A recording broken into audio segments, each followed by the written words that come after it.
Good evening and welcome back to the Mancunian Way. My name is Martin. I'm your host. Good evening. Good evening, Ed. Good evening. Good evening.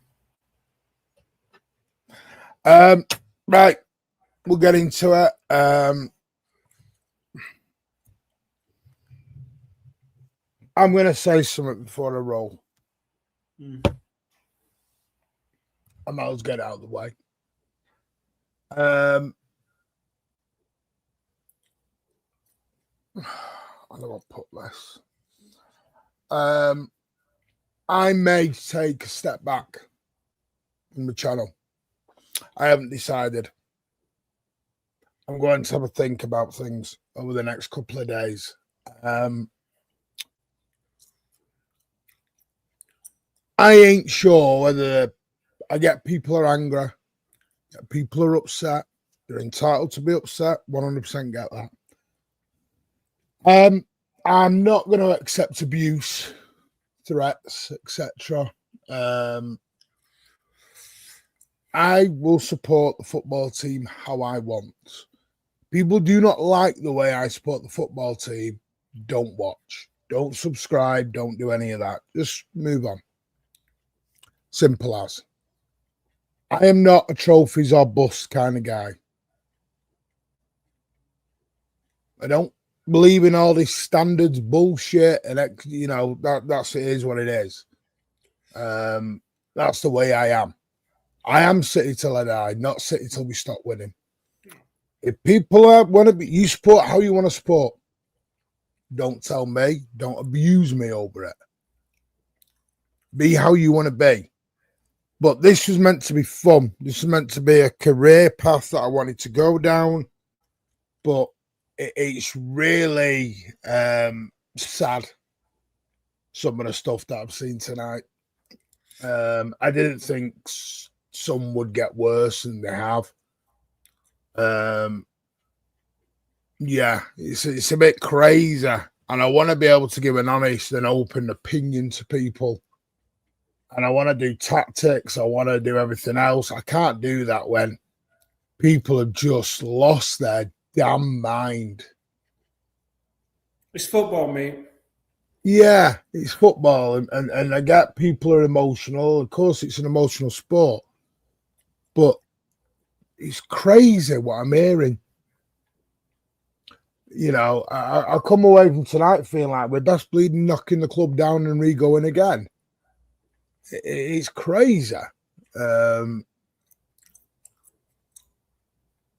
It's just not fun. And I'm seeing, it's not just that. I'm going in the stadium and there's 20,000 people fucking missing. And this is meant to be fun. This is meant to be our thing. City till we die. And it just feels like it's become something different. So I don't know. We'll do tonight. Listen, I'm not going to say anything. Tonight was second half. Today was crap, and we'll get into it. There's no excuses. We were crap, and we will get into it. And people can be constructively criticised, but on this channel, we want to do deeper thinking than they're shit. What's that? The shit, right? End of conversation. Move on. Where do we go now? It's my opinion. Freedom of speech. Blah blah blah. If you say anything, you're woke. It's just all bullshit. You know, people having to go at Pep for doing a political stance, or the owners doing this other stance. It's just crazy. It's meant to be a sport we enjoy. Not meant to be bloody attack everyone. And everyone's point scoring. I'm right, you're wrong. My dick's bigger than your dick. I know more than you. Just Jesus Christ.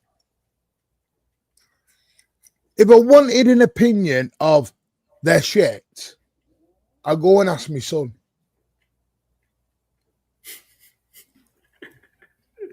But I want a bit more than shit. And I don't want to be scared of coming onto shows for people's reactions. And, you know, people want to avoid shows now. It's like, just, I don't get it. I don't get it. But we'll get into it. Good evening, all. Ed, 2-2. First half, great. Second half, shit. Good night. We're done. Big up the chat. Big up Martin as always. Sorry to hear that, Martin. I know a lot of things are going on. You know, if we're just honest with ourselves, one thing, Ed, it'd be easier if I did work for the club. At least I get paid them for being happy clapper. You know what I mean? Yeah. And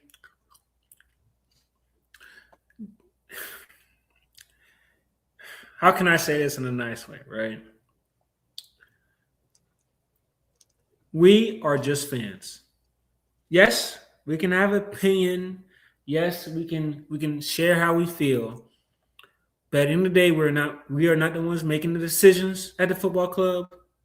We are not the ones spending the money at the football club. All we can do is back the boys when they're on the pitch and share our opinions after the game. That's all we have control over. And this season, let's not kid ourselves.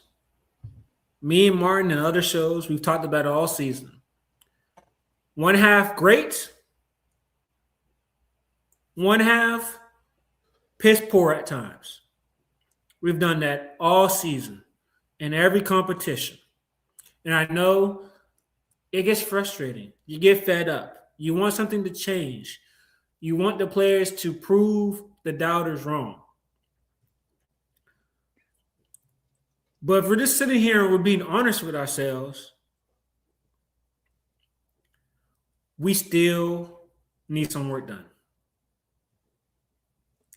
We have some traits in our midfield that are not there right now.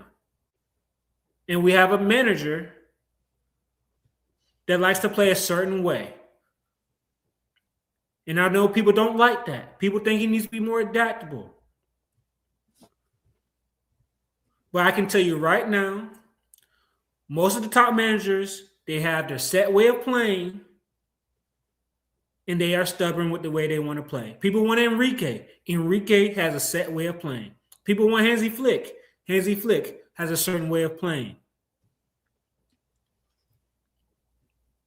So we just need to understand those two things first. And, you know, I played sport. It was basketball, right? When I get pressed, right, my coach can dial up all the plays. My coach can try to get this person open, get that person open.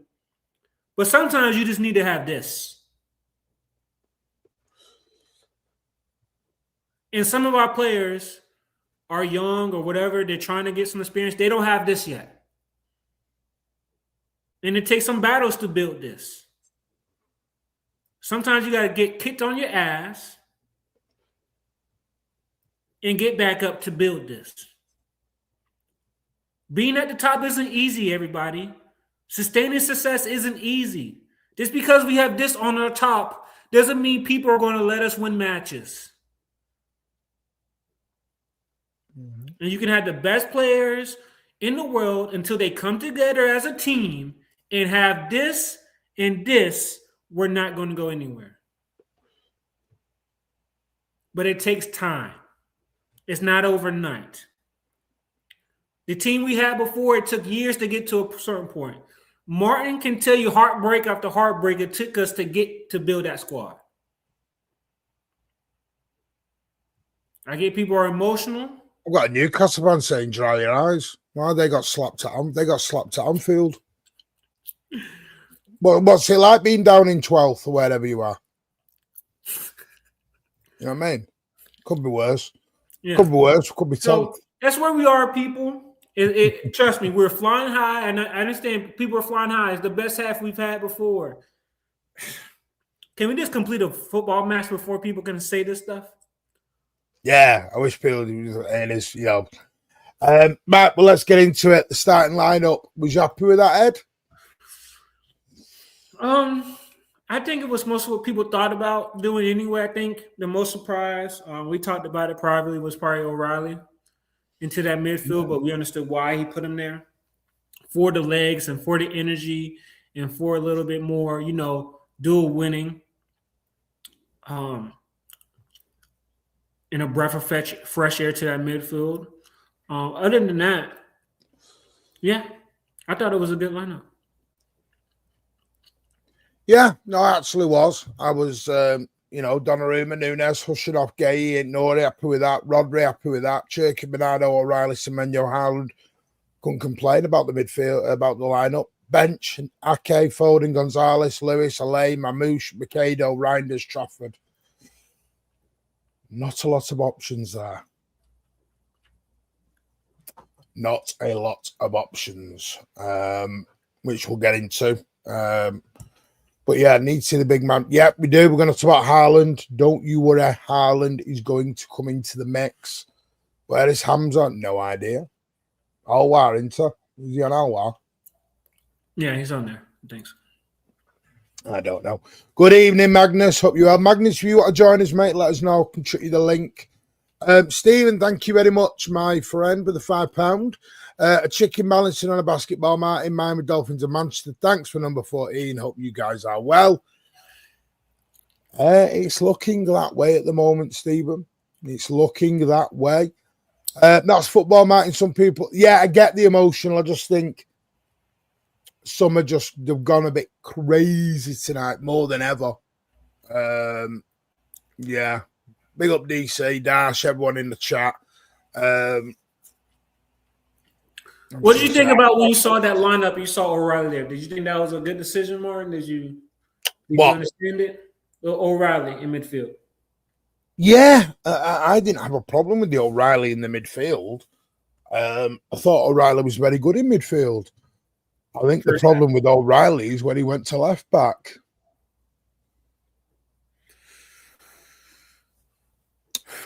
I thought O'Reilly was actually doing very well in midfield. He went to left back and then just became a different player, which baffled me a little bit. I don't know whether it was the shape or what. I mean, we'll talk about it, but I thought first half, we started really well. House on fire. Yeah. You know, I've never heard of Tottenham Hotspur Stadium that quiet. I mean, they've had some bad moments, but my God, that was quiet. And we were causing them problems. We were pinning them back. And we rightfully got the opening goal in the 11th minute under Cherka. You know, assisted by Erling Haaland. Yeah. I mean... Sorry, I'll just say that again. Assisted by Erling Haaland. People waiting on losses to get proven right. That's the bit that irks me.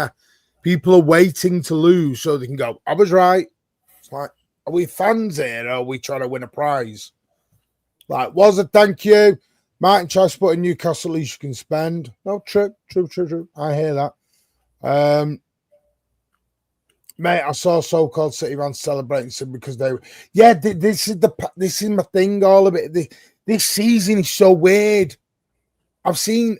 Listen, my minority of City fans celebrating injuries to players, wishing injuries on other players. Our own players. I'm like, it's crazy, this. I've never seen the Etihad so empty and quiet. It's just... Something seems so off at the minute. We're going to get into the second half. Don't worry, Stephen. We will. I'd just say we were shit. We were shit. Game over. Good night. Spurs were over in the first half, so made changes. Why Pep did nothing to react to that. Right. Well, let's just do the first half first, because obviously we're going to. I've got to say, I thought Bernardo was exceptional that first half. But Bernardo Silva was everywhere, absolutely bossing the game in that first half. I've never seen the guy. I mean, I've seen the guy run, but not like that. And I thought he was that assist. Everyone thinks that assist is very easy. When you're on the stretch and you're having to get that pinpointed right into Semenyo, and he finished it excellent, and you think to yourself, 2-0, we're off. And you think this could be 3. It should have been 3 or 4 that first half, Ed. It should have been. I mean, question the first half for Governor. I'm intrigued on that. No, I think we created a good amount of chances that first half. I think we were on the front foot that first half. They couldn't even get the ball off us that first half. That's how good we were. I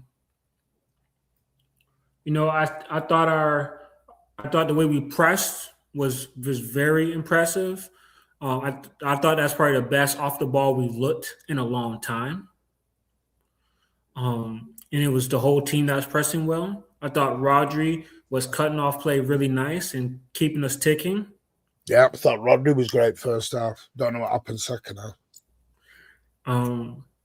Semenyo had a beautiful goal. Turkey was, everything you think Turkey could be for us. The back line did a great job of breaking up plays of balls over the top. Mm-hmm. Everything was perfect. I had no complaints the first half. No, it was the second half, and I do hear people. I've heard this. Why didn't Pep change it? Pep can't change anything until he sees how Tottenham react. I agree with the why didn't he change it, but then I've got another question to it. At 2-0 at half-time, because people say, well, what does he say to him? At 2-0 at half-time, you say, you're 2-0 up, relax, go out there, pass the ball around, or you go for the third. We don't know how Spurs are going to react because we're not in their dressing room at half-time. So Pep can't just check. We can't just change everything at half-time. You're 2-0 up. You're flying. Nothing needs changing. Where it comes in is within 10 or 15 minutes, he should have changed it. Mm-hmm. But for me, there was only 1 or 2 changes he could have made. Part where it's hurts more, yeah, because we're 2-0 up. Thank you again, Stephen. Arsenal had 10 years of crap under Wenger, another 6 years of crap under Arteta. Manchester City crying after only 2 years of adversity. Yeah. People will tell you, Stephen, that's standards, etc. Others will tell you it's complacency, a bit of arrogance, entitlement, whatever. I suppose it's whatever side you want to land on. I think the problem is City have been the most successful in 10 years. There are many City fans, and again, it's not your fault, it's age, etc., who have never seen City in adversity like this. So where my defence for those people that come in is they don't know how to handle adversity until you're in the middle of it. I think that's where older people like me, been through far worse, we're more patient, seen it, know how to deal with it emotionally, where other people don't. Jay's beginning to worry me. I think Jay's fine. Jay's just very... Jay probably shouldn't do post matches after the game, but each to his own. He's just an emotional lad. He loves it.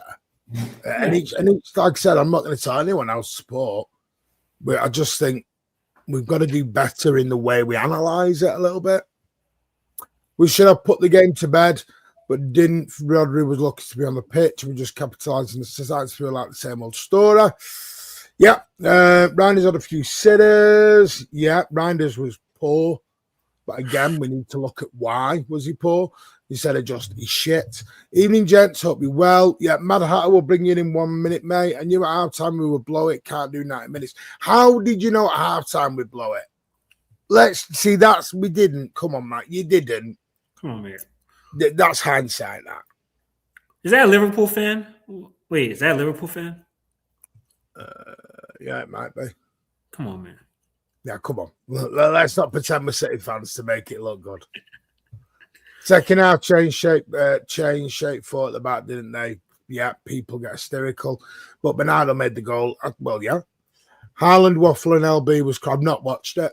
I've not watched anything on it. Even again, thank you very much for your kind generosity. The only good football at Tottenham Hotspur is the NFL. Ooh, shots fired. Big up, mate, for your support. Appreciate that, and thank you. Thomas Frank subs killed us. Yeah. Mad Hatton, how are you? Thank you for joining us. Yeah, thanks for having me on, guys. How are you? Yeah, not bad. Well, a little bit of a therapy session for everyone. Yeah, recovering, man. I feel that. My name's Martin, and I've been a City fan for far too long. Ed, your turn.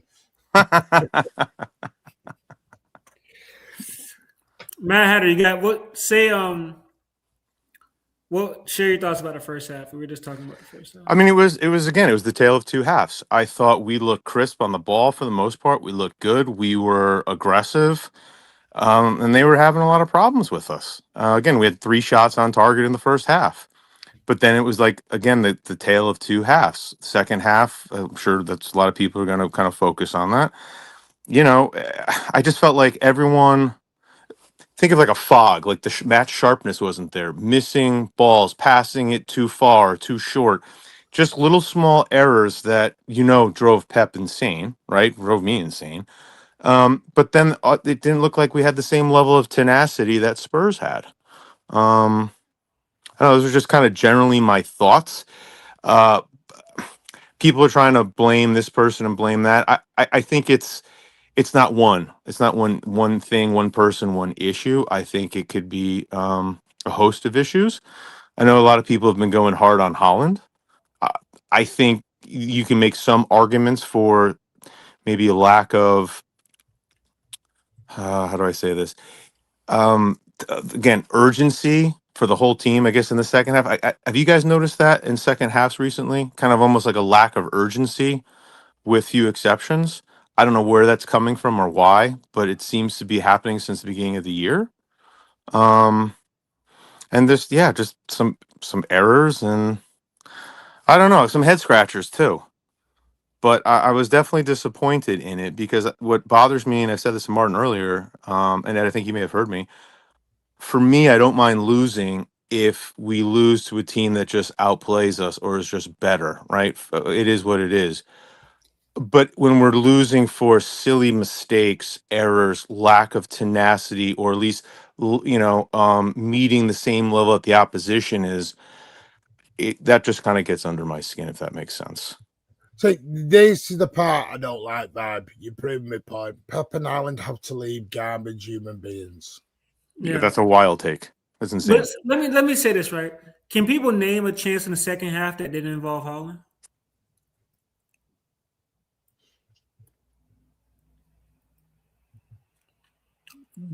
All of our chances in the second half came through Haaland. Yeah, but he's garbage, isn't he? I mean, that's what people are telling me, telling you, telling us. That's what I'm saying. People aren't looking at the game and analyzing it, right?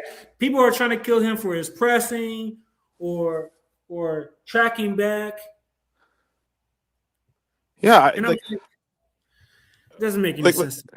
Like Ed, for me, like I'm a big fan of Haaland, right? But I try to be objective. I can say, hey, you know what? His performances have fallen off since the beginning of January. I'll say that. I'm not going to just defend him no matter what because he's a good player. I like him. I'm a fan. But in the same respect, it's kind of like let's also be a little bit more fair. He's garbage. Really?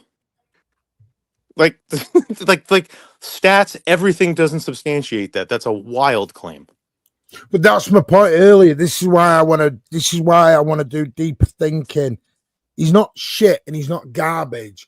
He got 30 goals in all comps nearly by January. Yeah. That's not garbage. Something's changed. Yeah. We need to analyze what's changed, not his shit. So what? He fluked 30 goals by January? What? They came off his ass? What? Yeah. I was listening to another stream and someone went over this. I didn't have access to it, but they went over what the XG was for Haaland from January 1st on with all the games, with the exception of the Brighton game where he missed a couple of really big sitters. His average XG has been under 0.35. Now, I'm not saying he can't convert those, but it's not like, hey, we're serving up sitter after sitter after sitter in every single game, and the guy has just gone from phenomenal to garbage. You know what I mean? Like, again, context. We need to look at things more holistically.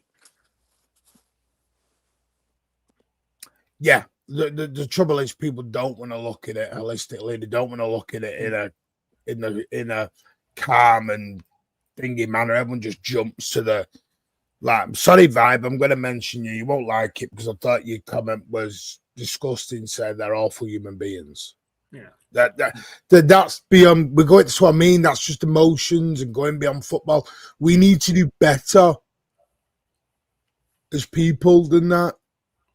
We need to do better. We need to really look at things and ask why. What tactics have changed? Is it the injuries? Who did we have fit at the time? Who's not fit now? Somebody, this is what I want to look at. 100%. If there's a problem, let's try and dig down the problem. and Governor, I know he has one job, right? But chipping somebody from 20, 25 yards out is not easy. And that's his only chance of the game. And even when he does score, people are saying he's still playing like shit. By the way, Vibe, you saying Pep and Haaland out, that's your opinion. You're entitled to that. You just don't need they're awful human beings put behind it. But that we're not going to do. Yeah, we need to do better than that. You can say they want them out. That's your opinion. That's fine. Pep's post-match was bad. He didn't want to be there. I think he was very angry with the officials. Rodri didn't hold back on the officials, where I think Pep did. Rodri, I don't know if anyone's seen Rodri's interview. He's gone full two-footed in on the referee. Oh, what did he say? I didn't get to hear it. He said it should have been a foul. Yeah. He said it was a foul 100%, should have been. They've messed up. He didn't hold back. Whereas Pep's like, I don't want to get fined. It's crazy. It was funny because Semenyo's not giving up. Semenyo came out quite dogged afterwards. Not worth. We're cut. Yeah, Neil, I get that. Save your tears for Wednesday night. Listen, don't worry, Wazza. We'll take it out on you on Wednesday. By the way, we did draw. We didn't lose.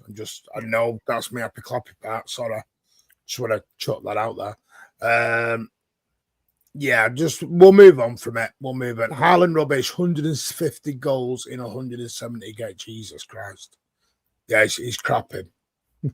Instead of having he's having a bad time. I mean, the second half, like you said, Tottenham made some changes. They took off Romero and they brought on Sarr.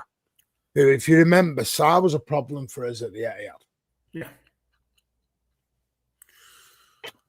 So, and we didn't react until the 69th minute when Cherky got injured. I'm not playing hindsight, but what I'd have done on 60 minutes, you want me to be honest, this is just mine, I'd have brought on Mamouche for Haaland and I'd have brought in Foden earlier. And I think that's fair. Foden, Mamouche. I wouldn't have brought Reinders in. I'll be honest. Bringing on Mamouche with 4 minutes and Foden got 8 minutes. What are they meant to do in that situation? Does anyone think that Pep just does not see a lot of value in Marmouche? I mean, like, he's a pretty solid player, but 93rd minute he comes on, like he might be saving him for Wednesday. Here's a question. He might be saving him. Haaland is not looking good at the minute. Totally agree. But it is a brave man to take off Haaland 60 minutes in, playing bad or not. Because the trouble is, he's one of them players where he can be total garbage for 80 minutes and then score you the win in the 85th. Yeah, and in American parlance, he's also a marquee player too. Yeah, it is a problem. It is a problem. And it's not saying it's a bad problem. What I would say is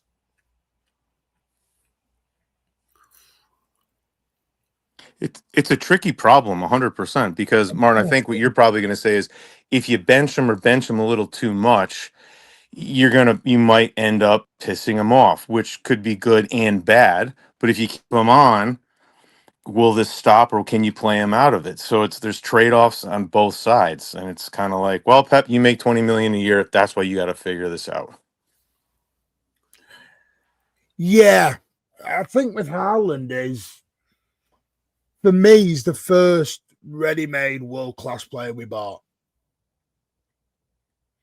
And I think we're rightfully so. Haaland should be treated like everybody else. Yeah, everybody else. But in essence, he's not going to be. Was Ronaldo treated like every other player at United? Same with Messi. Is Mbappe treated like every other player at Madrid? Yeah. Was Messi treated like every other player at Barcelona?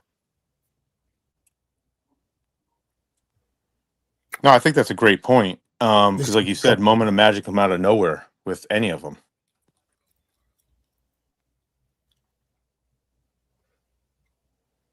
Yeah. I'll send it you over, Spartacus. Hang on. Let me just send it. Yeah, you two make a point as well. I'll send this to Ed 1 minute. If you two are not two Spartacus. Yeah. For me, right, I think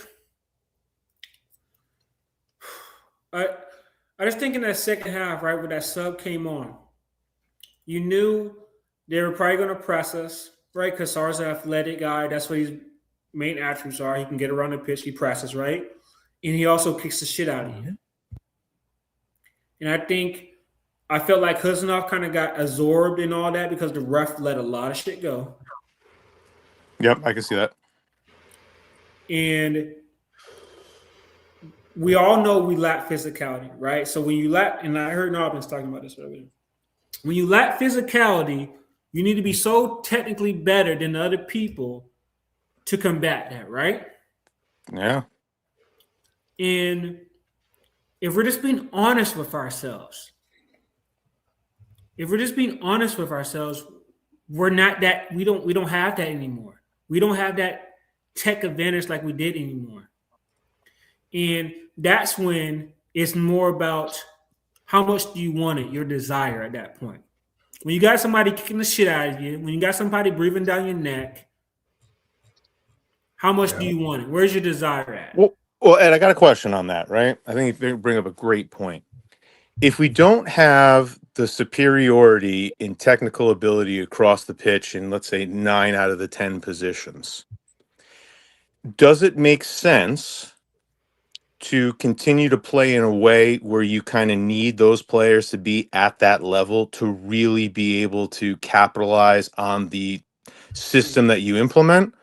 Or you can still get away with it, or should you change the system slightly or a lot, or how, whatever it might But this need is to what be? I'm saying. This is what I was saying, right? Yeah. Certain managers have certain principles. And whether we like it or not as fans, like I said about Hansi Flick. Hansi Flick can get hit with a ball after ball after ball of his high line. Guess what he's playing next game? He's playing a high line.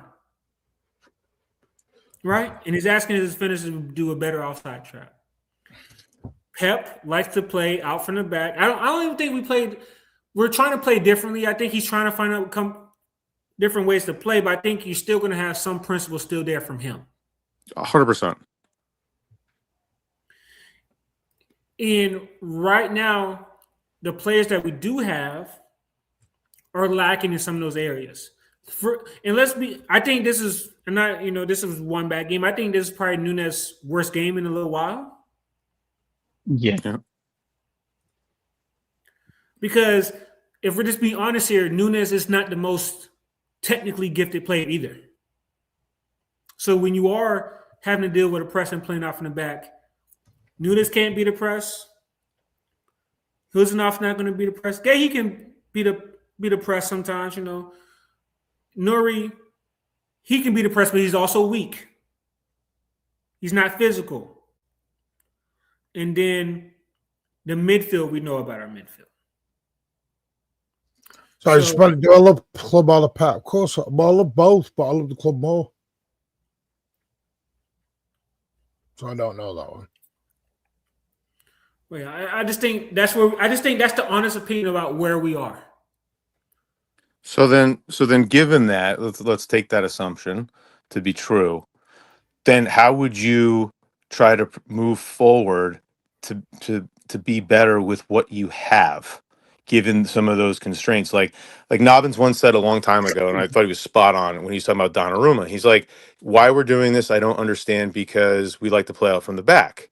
Okay, fair. But he said, in the same respect, I can't get angry with Donnarumma for not being great playing out of the back. That's like getting upset with a fish for not being able to climb a tree. Like, it doesn't make any sense.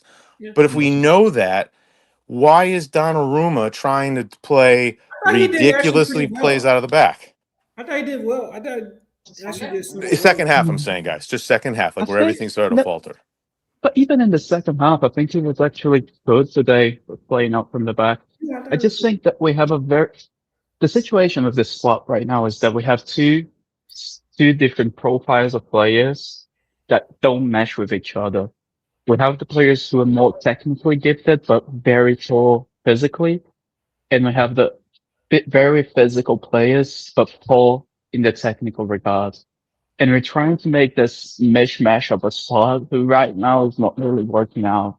But Spartacus, can there be a balance, though, right? Can you have that situation where I know a couple of my players are big physical guys that are fast. They're not great with the ball at their feet. And I got a couple other ones that are slightly diminutive in relative terms, but they're very, very technical. Can I put those two together to give me the product that I want or the output that I need? Do you think it's possible? Scored the winner on Wednesday night, Daniela, against Galatasaray. But I do think that there is a way to we have to play deeper. But that's the thing. If we do play deeper, then it becomes harder for you to transition into, because you're farther away from the players who can realistically find the transition, and then you're putting a lot more. You're putting a lot more of your hopes in the players. Sorry, can I just chuck this out? Go on. I'm just going back through the years on big players and everything else. And I thought I have to look at the top two, Ronaldo and Messi in the pomp, yeah? Well, pomp, when he was at United. I'll get to the Madrid bit in a minute. You know, Ronaldo went 1, 2, 3, 4, 5, 6, 7, oh no, 1, 2, 3, 4, 5, 6, 7, 8, 9 games and didn't score a goal, and he played 90 minutes in nearly all of them. So my point is, I don't think it is a phenomenon that top players still play even when they're out of form. And I will do the rest for Mbappe and things like that. So if anyone in the chat wants to give me examples, I will look them up. But I'm trying to get around my head of who is all this. He made an example. What example of Aguero did he make? In Spartacus, when I mean play deeper, I mean we would have to shift to maybe more of a counter-attack side, if that makes sense, right? If you want to keep some of the tech players there, but also withstand the physicality, you would have to you have to change the style you play and allow other teams to maybe come onto you and try to hit them quick, right? But again, we did this today. The second half was that we're deeper and trying to hit on the break, but we couldn't get the ball to the players who were able to access those channels when you want to hit on the break. And this is a big issue now. We have to find ways to have more creative players on the pitch than goal scorers, so that we can find the chances for the goal scorers. I think that's a good point. Yeah, right now basically today we had Turkey on the pitch was creative. That's it. What they did was they brought on Sa, and then they had at least one midfielder on Turkey at all times, so that we couldn't get the ball to Turkey. This meant that the creative burden came on Semenyo, Silva, Rodri, the fullbacks, who players were not particularly creative. They're not going to be able to find those eye of the needle passes that we need to in this style of football. Then Spartacus, on that point, and this is the question I have for you. So I heard a stat. Again, I'm not sure this is true. My understanding is it is, or it was checked on something I was watching. But so far since January, strictly in the Premier League, so I'm going to be emphatic, just the Premier League, of the 18 of the 23 games that we played, or of the 23 goals that were conceded, 18 of them came in the second half. Since January 1st, in the Premier League games we've played, we've scored 1 goal in the second half. Now, that seems to be different patterns emerging that are not very helpful. And I wonder if it kind of speaks to what you're saying, because I feel like if we've only scored 1 goal since January 1st in the Premier League games we've played, and we're having issues of also conceding a lot across the whole season in the second half, I wonder if there's some kind of pattern there that's developing that we can see. I think that there is a pattern, but this pattern has been out there since the beginning of the season, pretty much. Which is, when you are a transition-based side like we've become, you don't act in the match, you react in the match. But for you to be a reactive side efficiently, you need to know where the spaces are going to be, where the gaps are going to be, what the opposition is going to do. Pep is really good at doing this for the first half. Hence, we usually go into the halftime with leading the scoreline. But then, when they change something in the second half, it's very hard for us to respond to. And usually that changes. Let's go up the pitch. Let's press the puck out of them. Let's have every single one of our players marking down one player from City. And let's keep this intensity for 30 to 50 minutes, 30 to 25 minutes. And then if we get 2 or 3 goals, we drop deeper and we allow them to have the possession, because then they're going to be exhausted because we had more of the ball. And they're probably not going to be as threatening as they were because they're setting up for the transition. Do you think we should have brought Foden on sooner? Because who did what teenager did he bench for him? Who's you on about? He's talking about Jesus. You're like Jesus? Yeah. What season was that? Because that's where I was like, I thought he would bring on Foden. That's what I'm thinking. Was he saving them for Wednesday? Like, I thought he would have brought on Foden when Turkey got injured. I didn't really understand the Reiners thing, because when he brought in Reiners, didn't Bernardo go to the right wing? Yes. And so now you're even making the midfield less physical, less dual winning by that sub. Yep. I think that was also a mistake. I think Reinders is a player very useful when you have a lot of the possession and you're playing that more slow build-up and catching the ball to the opposition's half and making them just sit inside their own box. Because this is where his late runs into the box, his box crashing shines, because that's when he finds the gaps so that he can just get in the end of the ball or find the space for him to take a shot in. If you're playing a very big transition, the guy's not physical enough to handle that, and he's not defensively active enough to help with a deeper block. Because I was thinking maybe Pep thought, okay, they're coming on to us. There's going to leave more space in behind. Let me get on Reinders who can maybe get on the end or something, right? Because he does have a good sense of goal. But at the same time, I thought when you're losing your main creator, you need to bring in somebody that at least can create something rather than waiting for the ball to come to him. Foden is a very good creator statistically. So yeah, I think not getting Foden on the pitch earlier was definitely a mistake. So especially when Turkey went off, because who's your, at least your guys' point, who's your creative outlet? I mean, afterwards, you really don't have anything. And this is why I was so big in creating partnerships, such as, for example, Mamouche Savio. Mamouche is a shooter. The guy is a goal scorer. Savio is the guy that creates for them. Oh, this is my thing. Dog with Semenyo. Because Erling Haaland in 34 games this year has 27 goals and 5 assists. Right? Not all games are created equal. No, I know they're not, but what I'm looking at is I'm trying to look at a pattern. His last goal in the Premier League was Brighton, the 7th of January. So he'd gone 2 goals just from the start of the season. 2 goals at Wolves, nothing at Tottenham. 1-2, 1-2, 1-2, nothing, 2, 1. 2 games, no goals, 1. Sunderland, no goals, 2 Palace, 2 West Ham, nothing at Forest, nothing at Sunderland, nothing at Chelsea.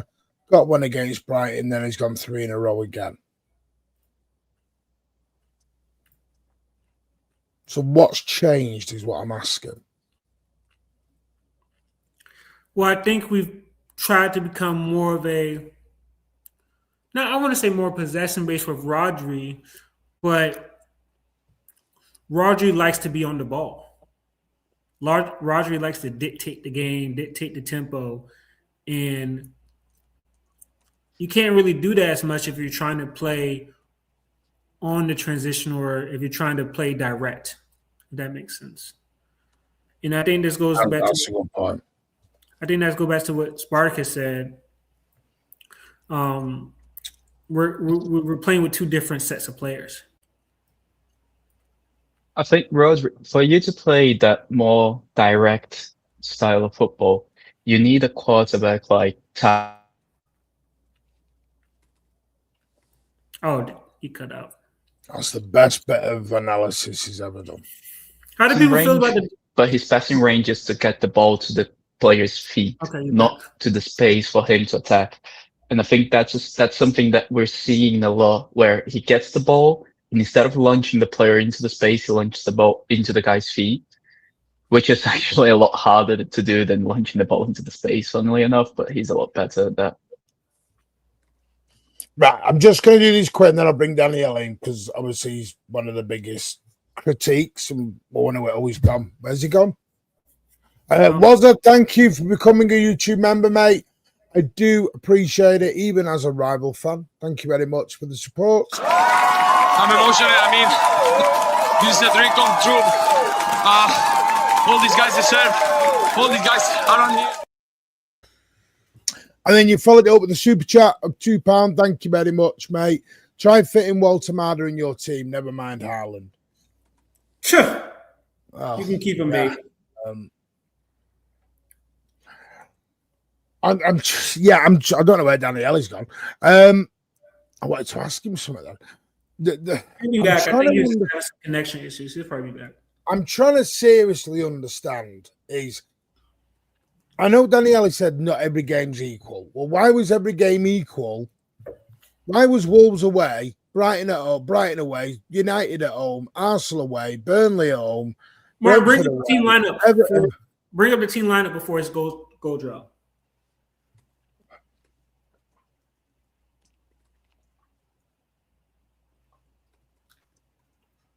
The last time we scored 2 was the 3-0. And the team was... I'm in the dark because we're in the dark, mate. Lineups, right, here we go. The lineup was Donnarumma, Gavardio, Diaz, O'Reilly, Nunes, Gonzalez, Reinders, Bernardo Silva, Foden, Cherka. Yep.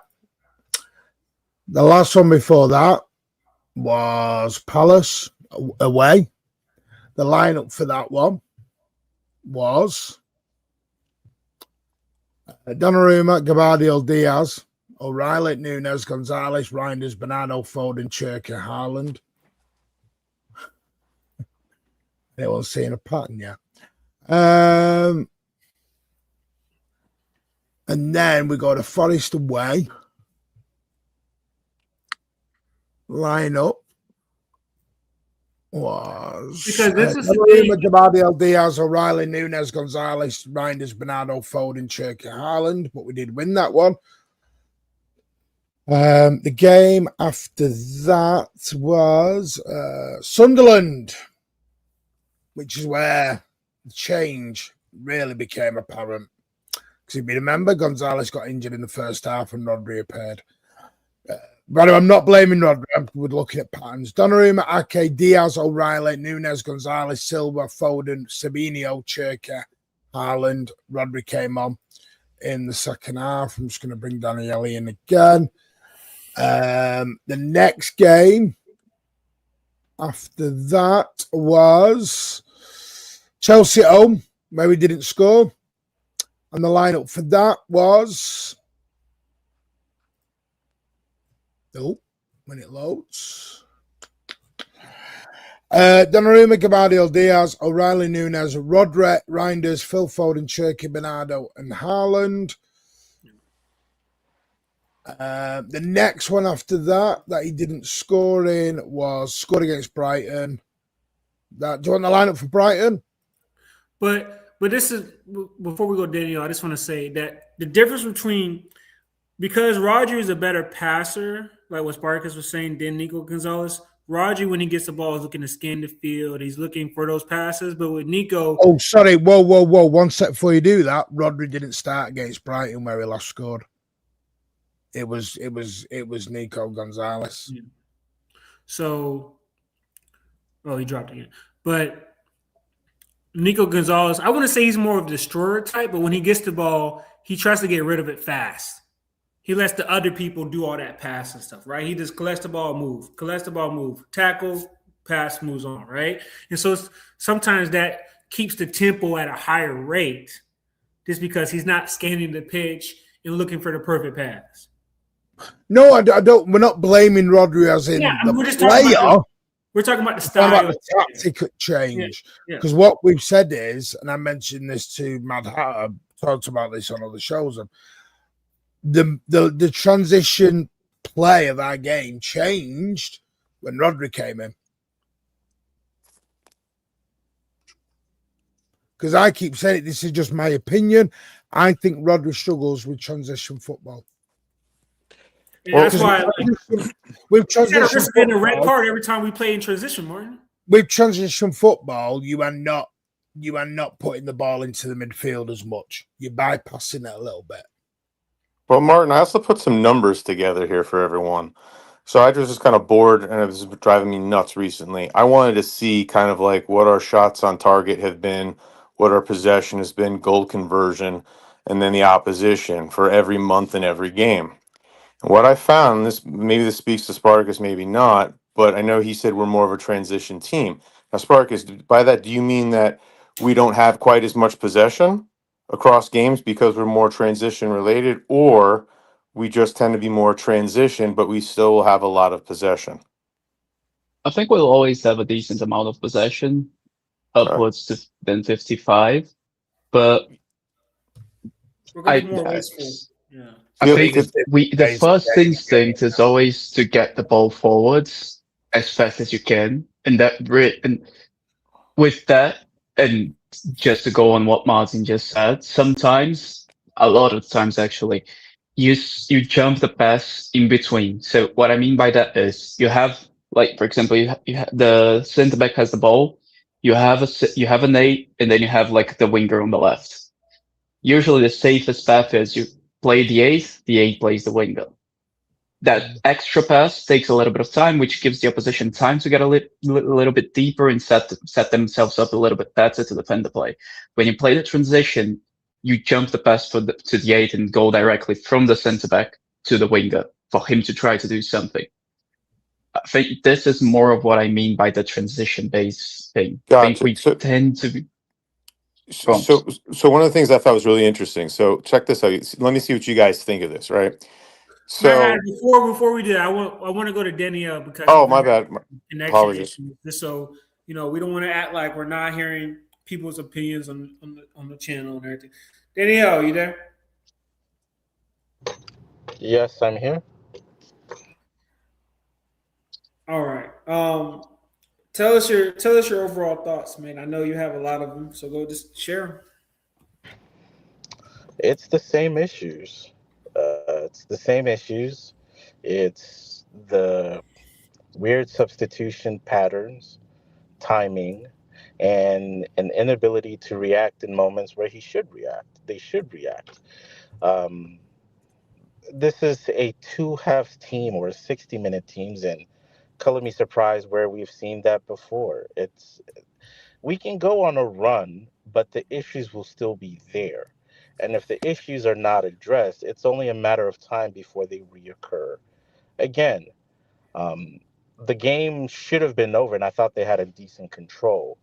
Going into the second half, the fact that the players lost control of the game, I think one part of it, the injury of Bernardo, the Turkey substitution, the substitutions that came in after them, and then the players just not rising up to the moment. It's concerning, but it's not new.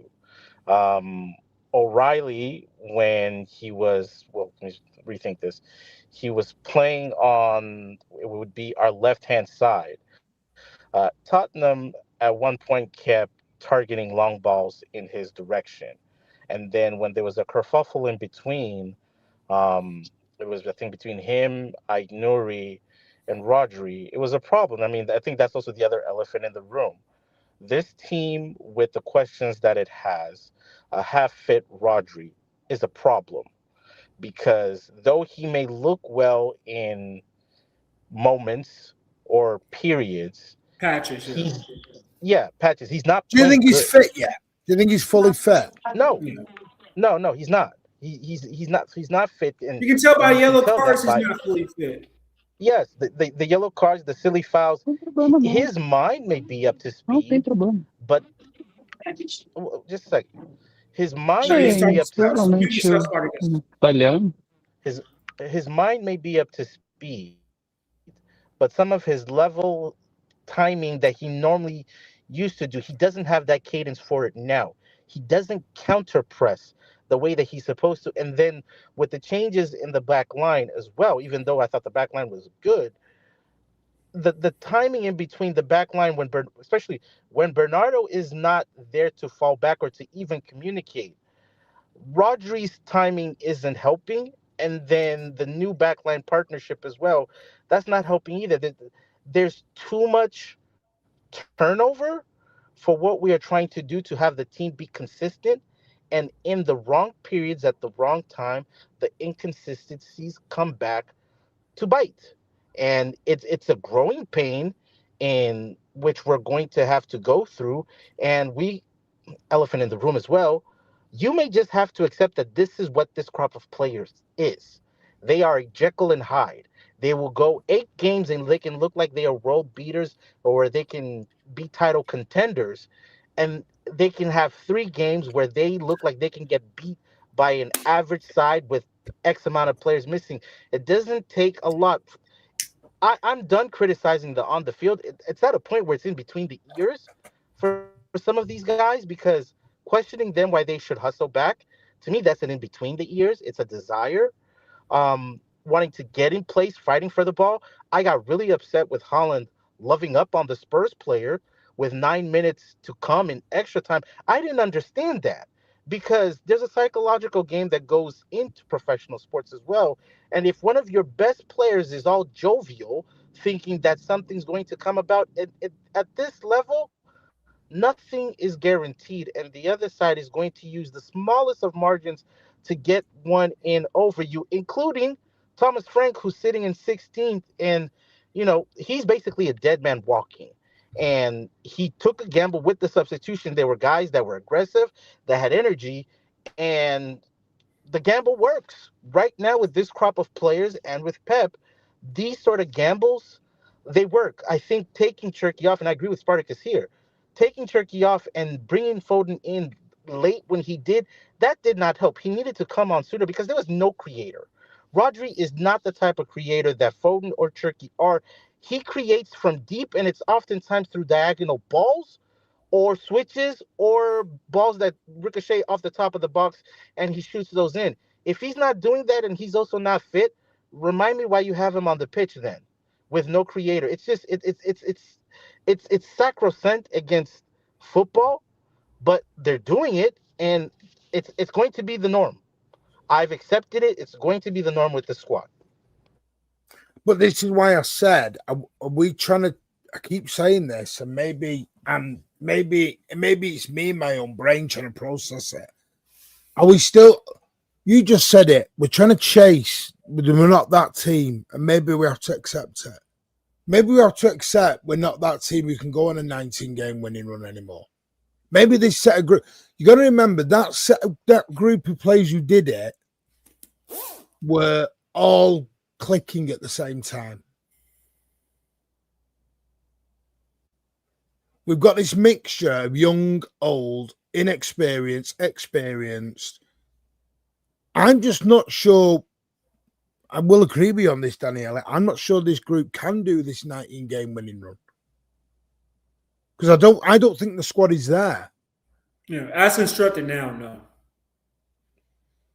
And here's the thing: people can. I keep saying this. I hear the Mamouche stuff. I do. That's why I said on Thursday I think Mamouche will end up going in the summer, not because I think he's bad or indifferent. I just think, sadly, and I know this is going to sound very unfair to people. Say it again, he's second fiddle. I'm sorry. Mamouche, you can bench Haaland for 3 games. Fine. Mamouche can score 6 goals in that time. Haaland is still going to come back in.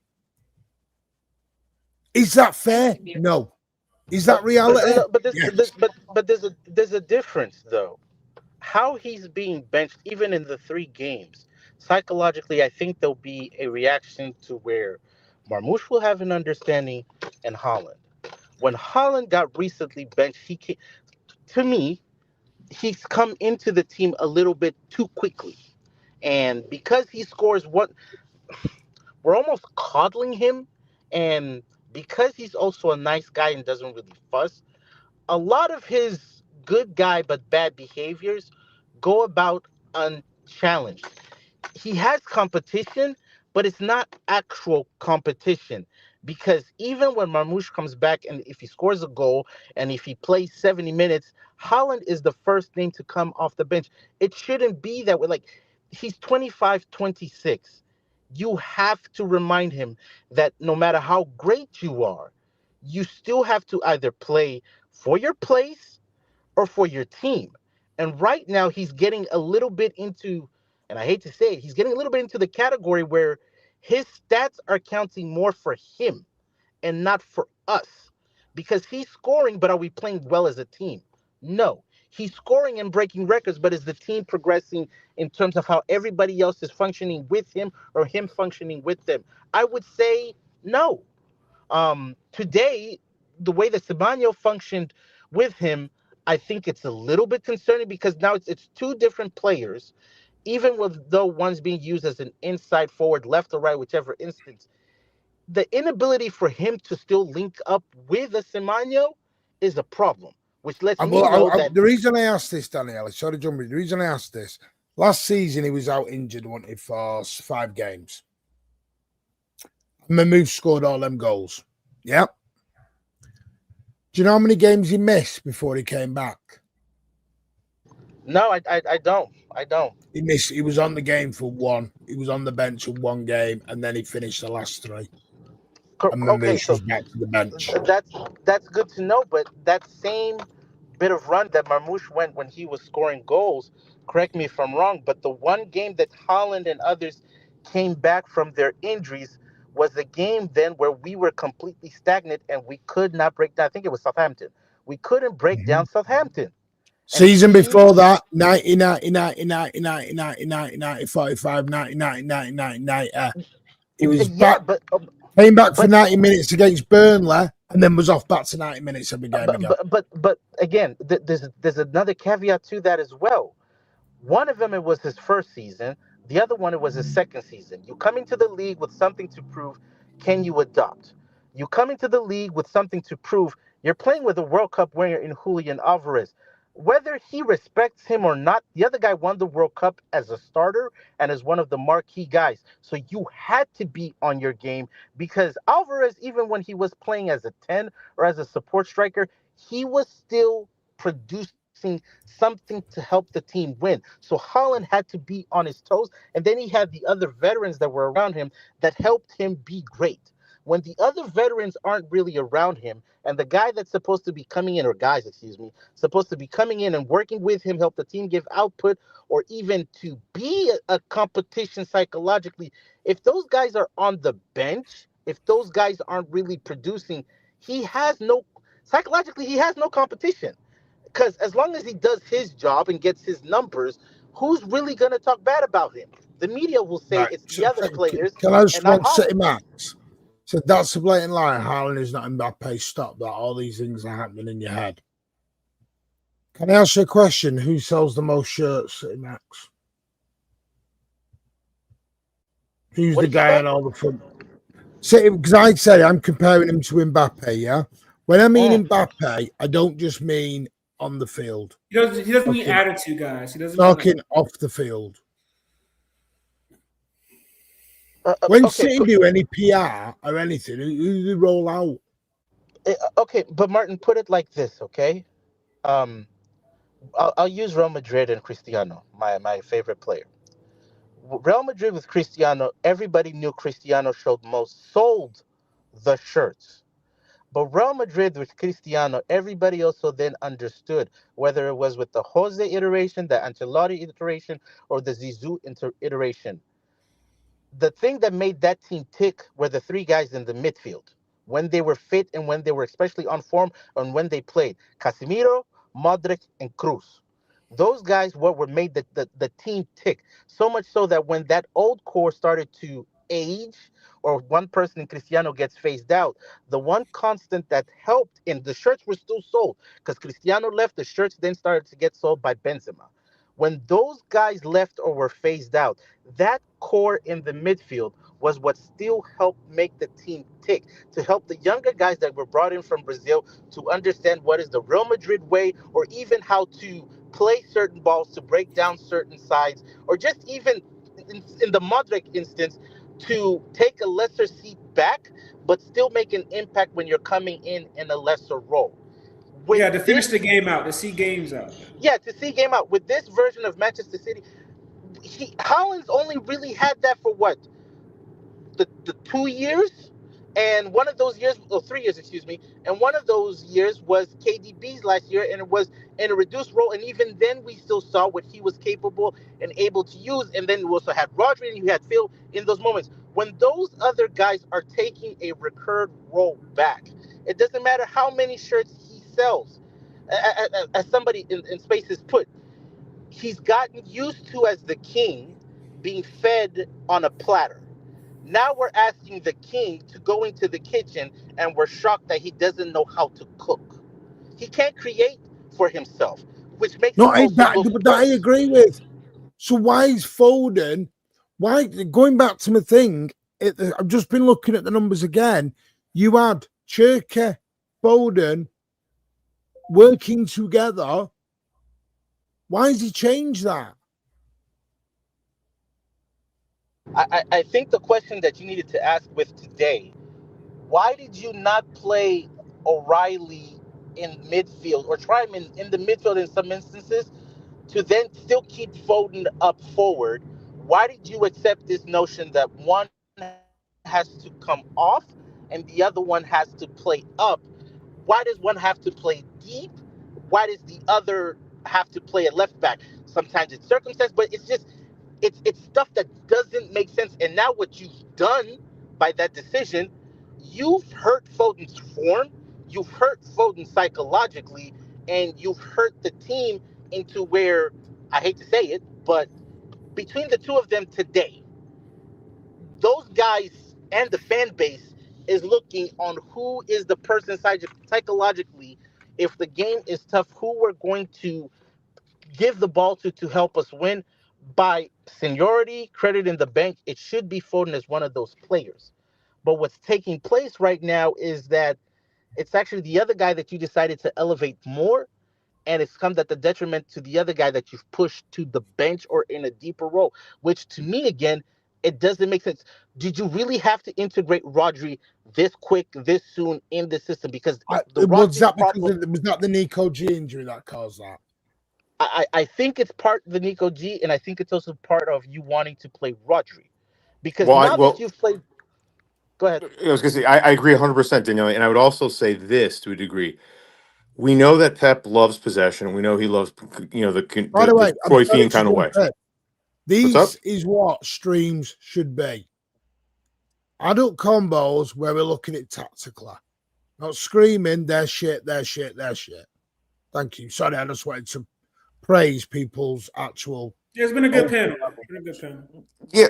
Sorry, So, agree 100%. It's constructive. So, but what I'm wondering is, do you think, given that Pep wants to always kind of revert to what he's done so well, what's got him so many trophies, so much accolades, etc., for him to want to say, okay, well, Nico G is out now, Rodri is back enough, maybe I can go back to this 3-1-6 that he did for most of January until it really was a debacle with Bodo Glimt and Man United, thinking that Rodri was the missing link. Remember how a lot of our fan base, myself included, oh, things are going to be so much better when Rodri's back. It's not outside the realm of possibility, Pep thinking the same thing, but then assuming that his production is going to be much higher than what he's actually capable of doing given this time, and now he's being found out. Or am I off base? No, No, I think no. you're on base, and that's the part that I've been Told thinking you. about a lot. Is Nice, yes. for as much as No. the questions and concerns that we've had, I think Pep's had the same questions and concerns, and I think he's thought the same thing, and it's not. So, Asking for so your true. player, they're not the players. Another player, I'm sorry, a player that would have helped in today's game, but unfortunately he's hurt because he is a wide playmaker, is Savio. Savio would have helped today, Don't throw him in even the in his mix. ineffective. No, I'm not having that. No, but just from a, because Spartacus said it earlier, from a fit and combinational standpoint, some players mesh better or work better together with each other versus others. He would have helped in a game like today, even if it would have been, let's say, a Marmouche, I'm sorry, a Semenya, Marmouche, and Savio. The playmaking and fluidity would have helped this side. I don't think it, when you have the absence of Savio right now, and then you take off Turkey and you bring Foden off late, it makes it really hard for guys to create because, let's be honest, who are the creators on this side? Tijani Reinders isn't a creator. Nico G's not a creator. Rodri's not a creator. Semenya's not a creator. He's a powerful carrier slash And the runner other, and shooter. the only other guy who was kind of doing some form of creating, you've shoved back into a deeper midfield role. Correct. So you For killed his some weird creativity and reason. his confidence. So, guys, I on this topic, and I love this. This is fantastic. I did a little number crunching. I want to see what you think because all of it kind of coincides with big differences in our attack starting in January. So, I looked at number of shots on target from every game, every month, averaged them out, and what the conversions were relative to everything else on the opposition. August is kind of friendly, so I said forget about it. For September, 6.25 average across all games. October, 6 each game. November, 7.5 average each game. December, 6.7. And here we go. January, 3.8. I also looked at we were averaging between 200 and 300% more shots on target than the opposition. The exception, January, 3% more. What, there's something that has happened in January from an attacking perspective, even though average possession, and mind you, I stripped out Exeter because that would have skewed everything simply because it was a League One team, so we have to be kind of honest Yeah, about it. not a lot of people have you're not got a full team around you at that point. Yeah, so I stripped that out, and I stripped Huddersfield out whenever we played them. But if you look at it, it's, you know, average possession in all of January was 62%. Our conversion rate dropped from 43% and mid 30s in November to 29% in January. So there's numbers are starting to stack up, showing there's something that has fundamentally changed in January. So I just figured I'd throw that out to you guys and see what your thoughts are. Maybe it's more evidence that the situation with Rodri really is something more than just someone's opinion, because we're starting to see it with our eyes and it's translating in our attack. Yeah, I think that's and most. And by the way, I've just got to reiterate this because I think people are misunderstanding the blame Rodri. We're not blaming Rodri. Yeah, no, not at all. Not at all. Just We're trying not to- saying Rodri's the problem. What we're saying is Rodri's come back and we changed our style. Yes, exactly. So this is what we're trying to understand. Has he rushed Rodri back because of the Nico Gonzalez injury? Because remember, Nico got injured against Brighton, the game that Rodri didn't start. He got injured against Sunderland. He came off at half time for Rodri. Rodri's first game back was only Sunderland. And we were saying, you know what? Dip him in and out. Game here, game there. Let them alternate. By the way, we need to stop doing the Gonzalez-Rodri combination because as you saw, he played on the same pitch. There was no combining.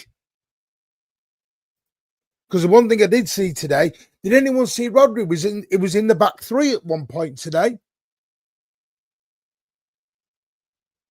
Because again, what you want to do to play the trend. No. At many points he was at the back three, but why is he there? Because you're gonna bypass the midfielder, so you want your best passer to be on the ball. You want to go directly from the back line to the attacking line, so you drop him into the back line so that he can launch the ball forward. He tried to make Rodri Josko Gvardiol today. Essentially, yes. And guess what? He isn't Josko Gvardiol, so it doesn't quite work. Listen, I just think we're caught in between two forms of play with players that are a mishmash of transitional and direct, possession-based football. Possession-based, yes. And that's now again, we know the rebuild is not done. We know we're going to go and spend a load of money. By the way, Liverpool fans, don't tell me about money ever again. You just splashed 70 million quid. It's not even the summer yet. And you smacked 70 million pound. It's almost like everybody has money nowadays, isn't it? It's like everyone spends in it. You know what I mean? That's crazy, right? On a guy that's played 40 games of football, right? I think he's going to be a very good player, by the way. I think we've just got to... I mean, there's a number of points. I don't think the Gvardiol Diaz thing should... I think that's been far too underestimated. Yeah. Losing those two at the same time. Losing those two, I think, has been a lot worse than what we imagined. I think we've got by. It's like the one thing today, Daniel, you said I thought defense was good. Do you know my issue with the defense today? I thought we played straight into Tottenham's hands. Now, what do I mean by that? Tottenham made that a fight and a battle by crocking and fouling and kicking us, and our defense hasn't been doing that in the last few games. And today, I thought Kushinov and Rodri and Gueye were all falling for their tactics. That's why, I've seen Pulpy's tweet and he's had a lot of shit. I don't fully agree with him, but I do agree with him in some part because I think Kushinov's been unbelievable the last 4 games. Today, I thought was one of his worst games out of the 4 or 5. Not because he's a bad player, but I think he played into Tottenham's hands. I think when he it started doesn't getting know yet. physical, when He doesn't know yet when to stop.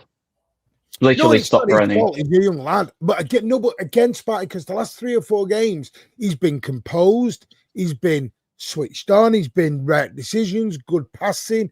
He really has embraced that role. And he wasn't making rash decisions and rash challenges.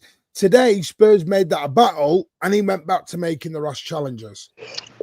Take out the yellow and the 2 goals that were conceded. Those weren't his fault. I think the first one is. I'm gonna have to disagree. How is it his fault? He gets absolutely bodied by Solanke, and he dives in way too unnecessarily. He doesn't need to dive in like that. What I'll say is, Where did the ball ricochet? In the first goal, I think if he's not on a yellow card, Daniel, he goes in harder for that ball. Okay, but where did the ball ricochet? But then he got sent off, innit? But where did the ball ricochet?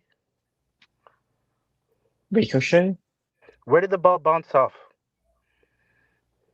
The first Wait, goal. the first goal is the one that should have been a foul on Gahey. That should have been the foul on Gahey. Correct. But besides that, where did the ball bounce to? What do you mean by that? I don't remember any bounce. I'm gonna be fully honest here. After Kushinov goes in for the brash challenge, like you guys. Oh no, that's not the goal though. No. Are you talking about Donnarumma, or are you saying they bounced it from No. First goal. Watch the sequence for the first goal, where then Solanke comes in and forces the ball through Mark Gahey. Where was the other center back in that instance? How did Solanke beat him? Well, not beat him, he was behind him. But the ball ricocheted in the area of Solanke and Mark Gahey. Mark Gahey tries to shield the ball, pushes the foot in front of the ball, or I think it was in front of the ball. Yeah, and that's when he got kicked through. Yeah. Or behind the ball, excuse me. And then Solanke basically kicks through him. If he shields that ball and the ref calls it a foul or whichever thing, we're not having a conversation of whether Kushinov was good or not.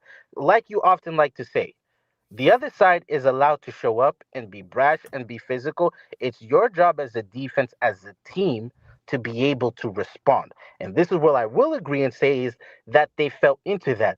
Mark Gahey is a quality. He's a very good center back. Let me just say that. I think he's a very good center back and he will be of service. But he's a little bit of a pretty boy, Rolls Royce clean type center back, not an in the mud type of center back like Ruben Diaz. I'll say that on the second goal, before I had to go at Nico G and O'Reilly because I thought they were weak as piss water. Did anyone else think Mark Gahey could have jumped? Because I didn't think he left the bloody floor. He didn't, but I think he didn't have the balance. I put the second goal on Rodri because I thought Rodri. I think that ball should have been stopped by O'Reilly and Deco. I get that, but if you are the 6 that's dropping into the back line as well, your timing should not be that poor. Where Scorpion kicked again, great goal on his part. But a Scorpion kick... Oh, yeah, but we've got to talk about the bloody skill. Because, listen, Solanke does that 99 out of 100 and he doesn't... That ball doesn't go in the net. It goes over the goal or something, you know. I've never seen Solanke even attempt that, by the way. We're talking Dominic Solanke. It had to be us, mate. It had to be us. Even Spurs fans were like, I didn't know he had that in his locker. He did today. Well, it's my point. That's what I'm saying. Dash, want me to ask this? Do you think the players are trying to get used to a shot stopper? Because we've been so used to 11 versus 10 with the ball playing goalkeeper for 7 years. We've got to navigate the 10 versus 10 play and again, momentum back.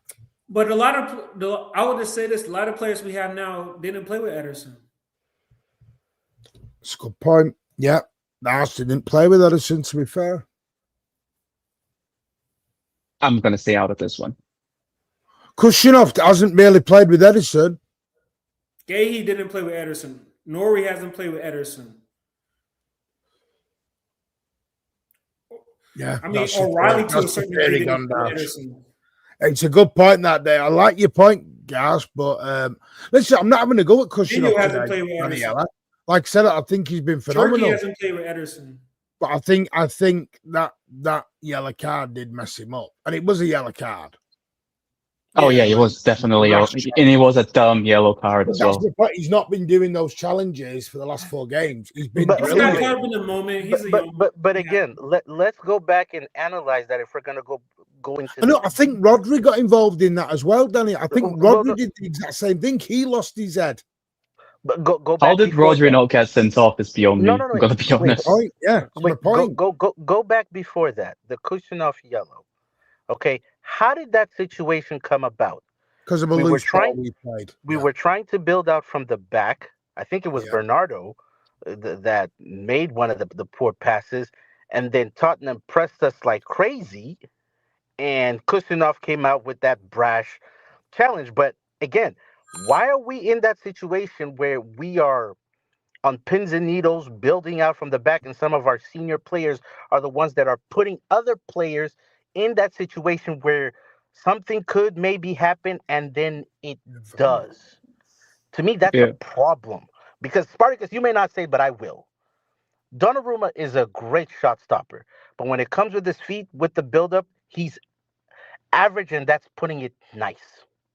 He's not good with his feet passing out from the back. And when So he why is have we gone kicking, back to it then? Why don't we go back to what we were doing originally? Exactly. This is my Because point, Martin, Daniele. you Why have we can't not changed again? because Martin, you can't just kick the ball long every time and hope for loose ball in. You No, can't no, I'm do not. that every No, I time. don't mean just randomly kick it, Spartacus. I don't mean randomly. He wasn't just randomly launching it, but he wasn't. You go back to the very first 10 games Donnarumma was played. He wasn't doing the short little 5-yard passes out. He was getting them out. We were going a bit more direct. I think the big issue there, Martin, is that yes, we were more direct and everything, I but know the the answer. You're not going to oppositions. like it. Who What collects the is it, ball from Donnarumma a lot when he's playing? Rodri? Thank you. Because this is why Pep says Rodri can go and collect the ball with his back to goal, play the ball out, and he goes. With Nico G, that was his weaker form of the game. He's not Rodri like that. That's what Pep said. So he doesn't do that as much. Nico G's not going receiving it. You haven't got Gvardiol there anymore to bring the ball out from the back. I think that's the major thing, though. I don't think it's Rodri necessarily, because when These you are have little things that are Joe, missing again.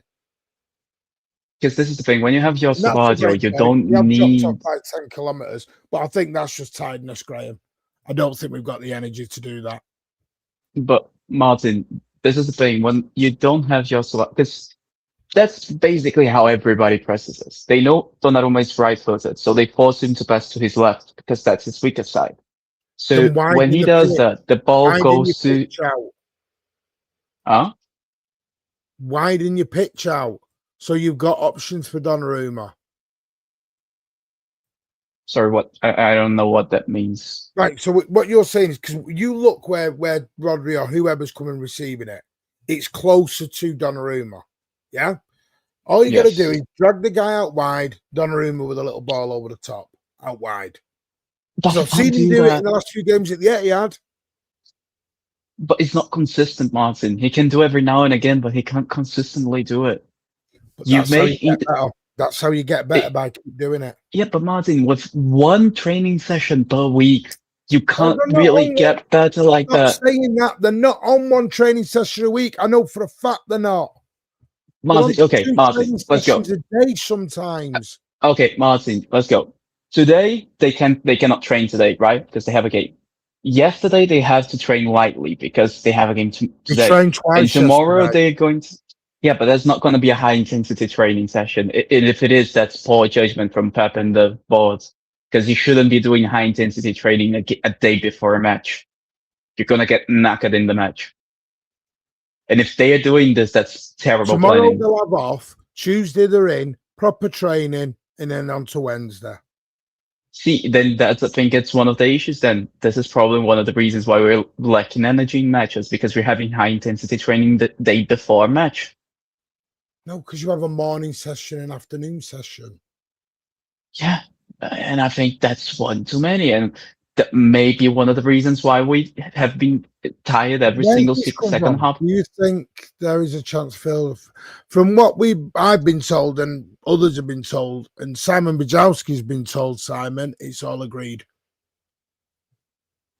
Yeah, Foden is getting the new deal. That's not It's all up for agreed. debate. So I don't Anybody know. who Where have you doesn't, heard that from, Simon?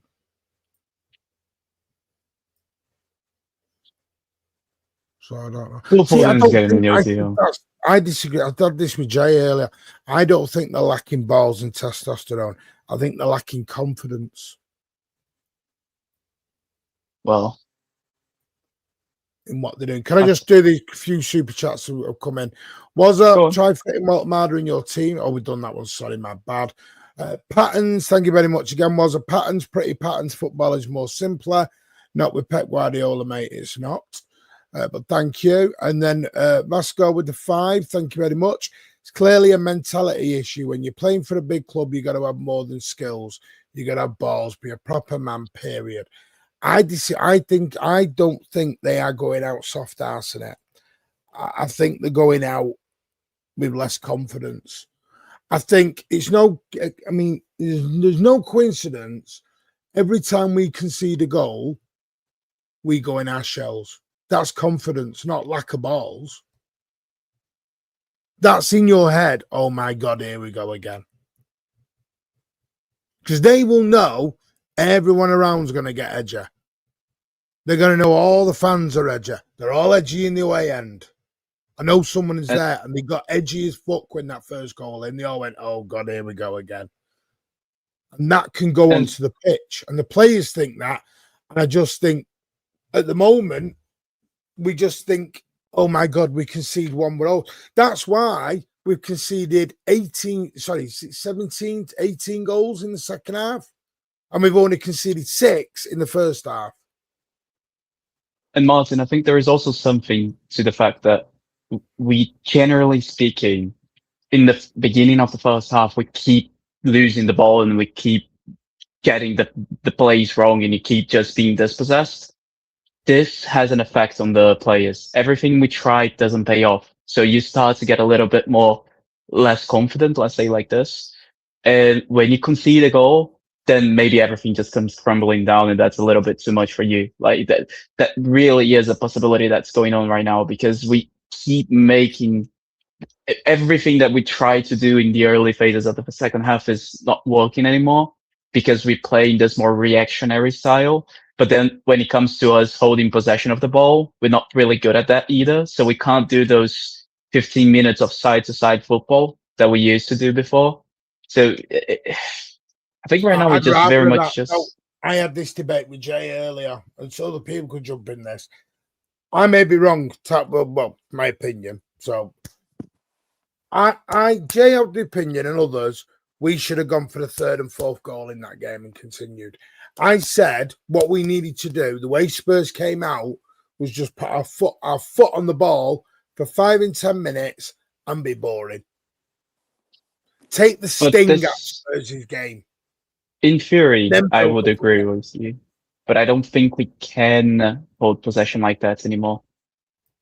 I don't think we have the squad to do that anymore. Because beforehand, we just had 11v10 constantly, so no matter what they did, we still have an extra player to play the ball to. Right now, it's 10v10. So we need somebody to beat their men so that we can do the passing thing. Because if they don't beat their men, there's nobody free. So everybody who's going to receive the ball is going to receive the ball, and there's a lot of pressure. So you don't have the easiness to be able to just pass it around like we used to before. I'm going to be honest with you. I wouldn't, Simon, for the simple fact is, first wrong move, people will turn. I wouldn't bring any youngsters into this atmosphere. Oh no, you want to kill the kid if you do that. That's not how you bring up youngsters. Listen, you may disagree. I just think, listen, I've seen a lot of people want to sell Haaland, Rodri, Foden. O'Reilly's got mentioned tonight. You know, everyone's next on the line at the minute. Martin, you cannot make 20 million quid and be loved up with your opposition with the game still on. You just can't. Especially when you're in a duck. And I looked it up when you made the mention of Cristiano. Yes, he wasn't scoring in those 9 games, but he was a winger and he was providing assists. Haaland right now, I don't expect him to give assists. I don't even expect him to consistently be scoring goals. But he is 6'5" and he is too nice. His first year, he was a physical presence nuisance when the opposition went up against him. Now, I don't know how to describe it. There's no fear in opposition center backs against him. Whether they're holding him, falling to the ground, it's like get up. If the ref's not going to call you, be a bully, send a message. You have to give guys something. A 30-year-old with ACL recovery and a 31-year-old in Bernardo should not be the most upset people in this squad. It just can't. He has to do something. Be angry. And right now, from what I'm seeing, again, unless he's being served, his hold-up play is not consistent. Because I'm going to go back to the Spartacus example, 10v11. If we're going to go back to a goalkeeper that plays the ball with his foot, even if he kicks it long, we don't know whether Haaland's going to hold up play consistently. It's when he decides to. Is he going to hold up play? Is he going to link up play? Is he going to shield the ball properly? I think his link-up play wasn't too bad today. Well, but that's the problem, Martin. We're saying today. How about his link-up play has to be good or consistent with what the team and the frailties that it has in and around its play right now. It has to be better. It can't just be when we face a bad loss and then you decide, and I expect him to do this, put up a big performance versus Liverpool, and then the game after Liverpool, you go back and you waddle, and your first touch is horrible, your link-up play is horrible, your hold-up play is horrible, and everybody's just supposed to dismiss that. It can't. It Daniele, can't. this is sorry. This is something that I said before in another stream. I think if we are expecting players to turn up week in and week out, not that's not normal. That's what Messi and Ronaldo did. That's not the normal player. Players like Ronaldinho, like Romario, like Ronaldo, like Zidane, like you can name any great, Iniesta, Xavi.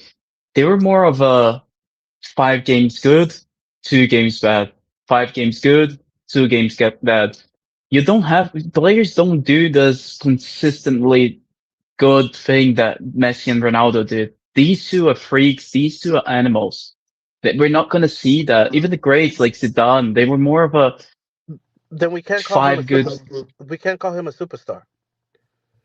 Then nobody was. Just Messi and Ronaldo were superstars then. Because Yeah. Mbappe is not a. Yeah.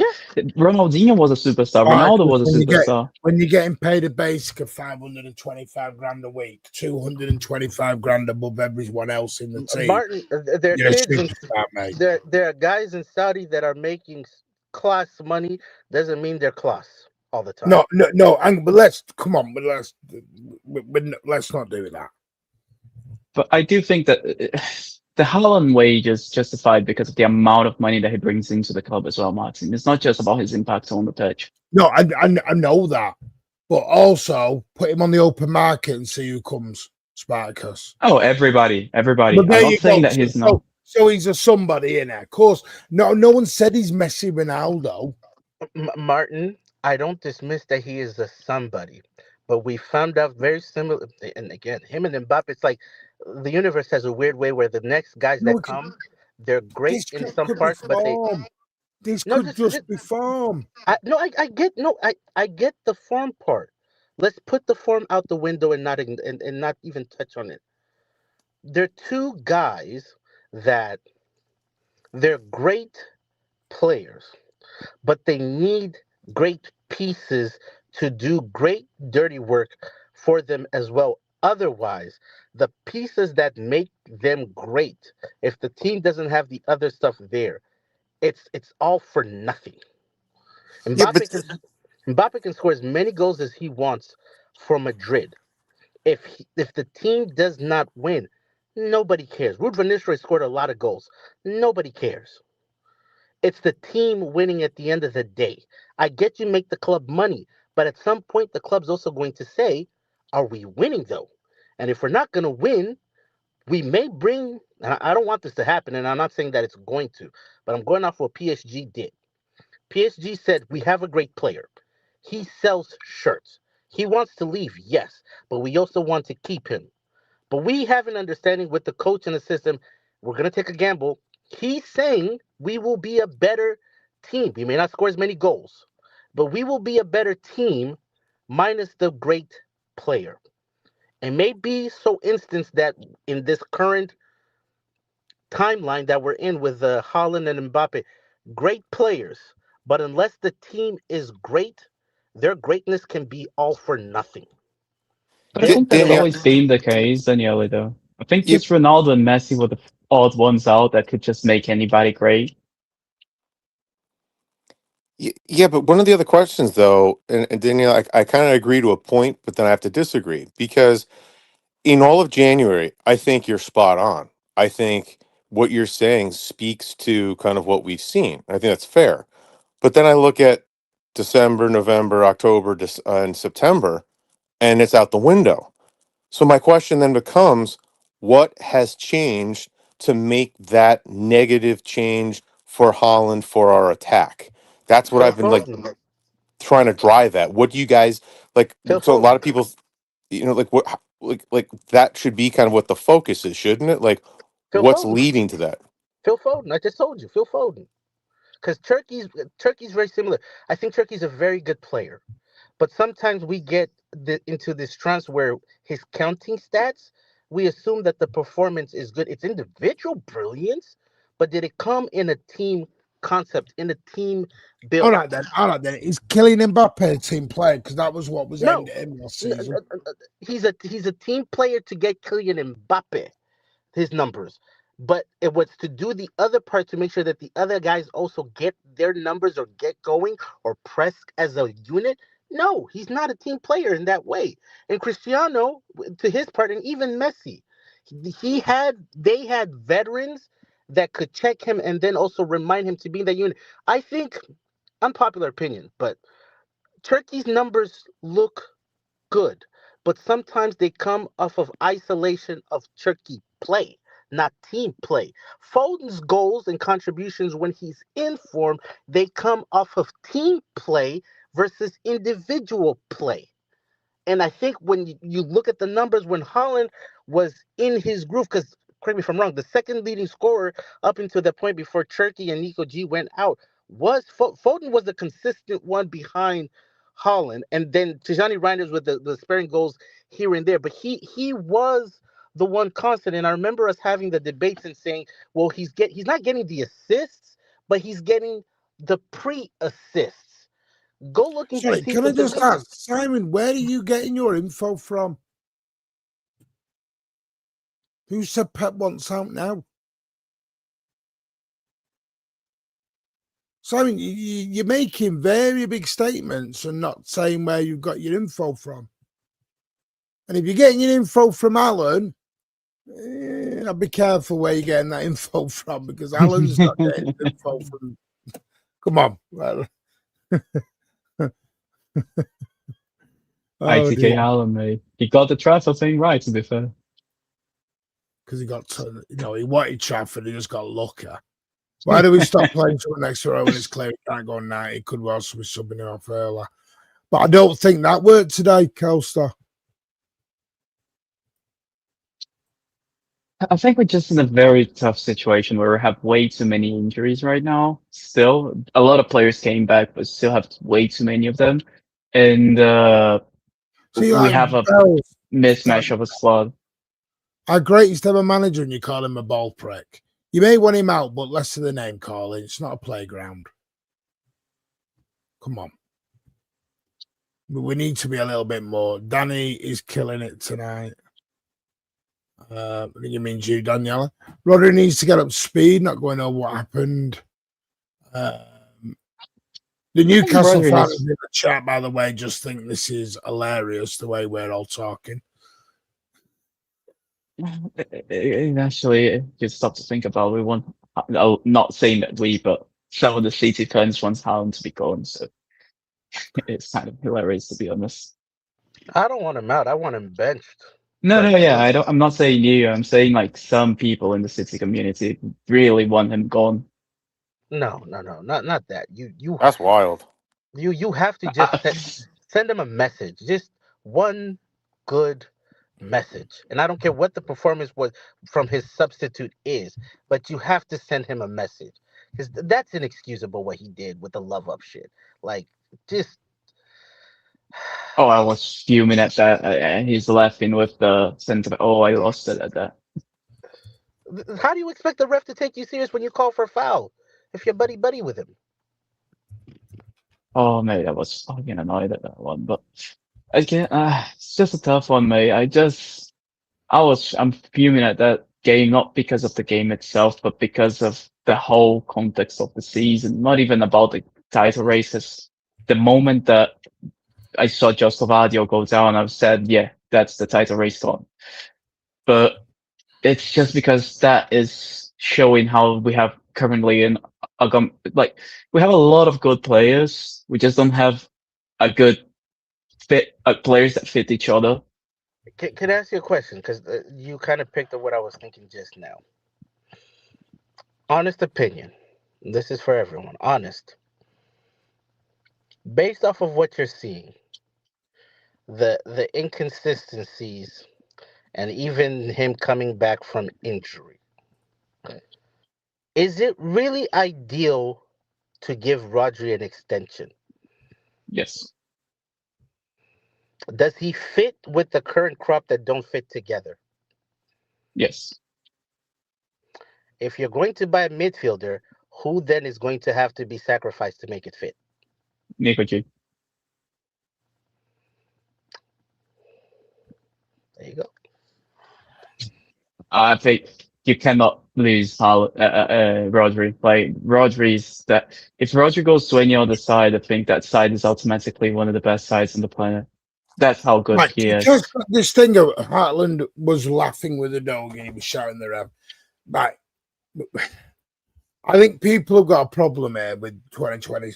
2026 footballers are not like we was 10, 15 years ago, guys. This is not the Roy Keane era anymore. It's still a bad look, Martin. It might be a bad look. I will find you a video right now where Salah's laughing with his opponents on the pitch. I'll find you videos of other people doing it. I think we That's all know what that footballers happens. today, mate. Yeah, but we all know that happens. I just think when you're asking for a penalty, but before that and after that, you're just hugging the guy and laughing with it. But doesn't Haaland look and good. Chow were doing it at Newcastle.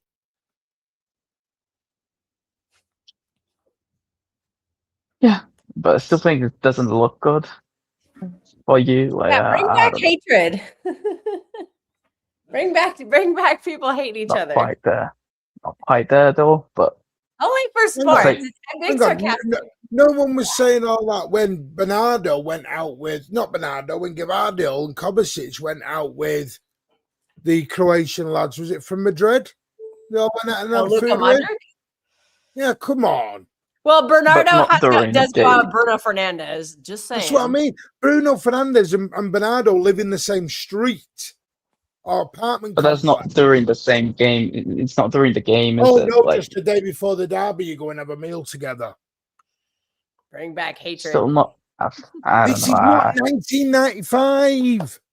Well, VVD and De Bruyne used to vacation together with their families for years. What are we I think doing? VVD and Ake are like BFFs.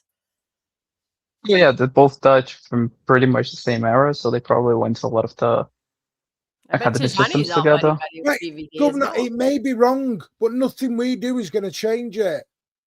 So either don't, like Jay said earlier, don't watch the sport or accept it. There's nothing else anyone can do. It's not going to change. This is a different era now. Do you think the Premier League is changing and we're just struggling to adapt to it? Because what do we keep seeing in the second half of many games? they flood our midfield, and whatever works in the first half does not work in the second half. And I feel like we fail to adjust every time. So Just Kels, is there something going on there? Kels, because this is the thing. You've been Simon, used to you sound us. like Elliot. We used to dictate what the opposition would do because we would have overwhelming majority of the ball and threat the game. So we forced them into playing a certain style. Huh? So So why we are forced other them to teams play in a with, certain way. inferior But Now wait, the wait, floor is Kels. disgraced and should have off. I just What? don't understand For why being other our best managers players are for able the to games? outdo us, Spartacus. Kels, wait a I've been second. asking this Because question since what last we're season. doing now, is the way we play transition football is a reactive type of football. It's not a proactive type of football. When you're reacting to what they do, you can't do that in a split second.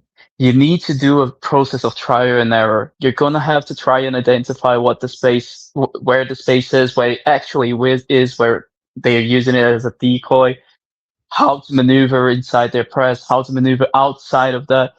It's not easy to adapt to that on the fly. And Pep is really good at finding the answer for the first half because we usually go down the tunnel with a lead, at least usually 2 goals, generally speaking. But then when they change, either Pep has to predict that in the dressing room, which is, let's be honest, pretty much. Should be able to predict it by now because it's happened most of the season. Almost every Leeds did it to us, Fulham did it to us, But it's Chelsea not did the it same to us, Brighton thing. did it to us twice, Spurs have done it to us. Like a lot of But it teams have isn't the done same it. This thing, is not some like Kels. shocking revelation. Yeah, because it isn't the same thing. They change, but they don't change to the same thing. They change to different things that work against us. Because So we again, can't we're not figure out a single one. dictating We what the can't stop a opposition single do. one. I mean, we do win against most of the sides though. We're still second in the league, so a lot of the time Pep is able to find a way to counter that. But right now, some of them he's just not able to. Well, I mean, it did happen. Like I said, it's starting to happen multiple times with multiple teams. I just thought that some of these teams we have played against, you think there'd be a little bit. You think you'd have learned something from the game, or is Pep still not watching games back? Because I know that was a thing last season. Has that changed at all this season? I don't know. Kels, do you realize that we only have 2 losses? So that 5 losses. So that only didn't work 5 times for us to lose and 5 more times for us to draw. I don't know. I think saying only 5 losses, that's a hard thing to. Is it 6 now? Arsenal has United isn't the United no, one it's 6? 5. No. It's 5. Hang No, on a it's minute. 5. Hang on a minute. Why is everyone turning on Semenyo after just one? Hang on. See, this is my Semenyo's been point here on the for like 5 reaction. minutes, guys. Can we relax on him? Semenyo's been here 4 games, played well in 3. The first bad game, you've turned like sour milk. I still don't This think is so. my That's point. football. Hang on, Sprat. This is my point on being too emotional and reactionary. The first bad game and people are having a pop. Yeah, I don't think That's football Semenyo right now. they get a break from me for the rest Sorry, of the season. people They're got to still grow adapting. up. Really have. They're brand new and adapting. I'm not going to blame them unless they make a really blatant mistake. He's scamming G&A. Open your eyes and watch. Well, the nobody. game. Well, Erling Haaland's not getting any GNA, so Yeah, somebody has to Andrew's score. I'm crazy. going to All take I'm a going to say Semenyo goal is, every day of the Paul week. Assist, you don't know what you're talking about football-wise, mate. Martin, it's very Just saying. funny because people are saying, it's very funny because people are saying that he's scamming GNA, but then when Xavier gets good performances and just an A, they say that he's not getting the G. So is it about getting the goals or is it about having the performances? You have to make your mind up. You can't ask both. Mate, You can't keep I switching. said this earlier on. We are in a very reactionary world where people are demanding it's title or bust. Title or bust. And if you can't handle the title, like I said, maybe we're not your channel. We're not a title or bust channel. I'm sorry, we're not. Okay, sorry for ruining the vibe. It's simple fact is we want to do deep analytical thinking. We're going to do it calmly. People want to be idiots and scream and chuck their toys out the pram. Yeah, Martin ain't going nowhere from you glory hunters. You I didn't say that. You just said, calm down. Yeah, who's that directed at? Hopefully not me. Unfortunately, I'll still be here too, win or lose. At the end of the day, like I said, I will say what I said at the very beginning. I will make a decision over the next few days whether I carry this on. Carry it on, Martin. You have to. No, it's not that. I'm not going to deal. I'm not a title or bust guy. I'm not here for the shiny pots. I was here before the shiny pots, and I'll be here after the shiny pots, because that's what being a fan, a supporter, is. I'm a supporter of Manchester City, not a supporter of Brasso. Well, you asked Doris. You mentioned how Savio would be treated for a poor performance. Well, you got it, mate. You got They're it. bringing up Savio even when he didn't even play. I don't get. I'm like, you guys get a life. Like, come on. I'm just. I think for me, what's really frustrating is I think we're kind of getting You worse. kind of went turkey recently. on the back. Right? You can say it as it is, but I'm not going to. You want to slag off a player in his first bad performance in 4 when That he I've scored had in. longer shits than he's been here. That he scored in. By the Jesus. way. He just Are scored. you the kind of person who splits up with your girlfriend on the first argument? Uh-oh. Jesus Christ. He's been here 4 games.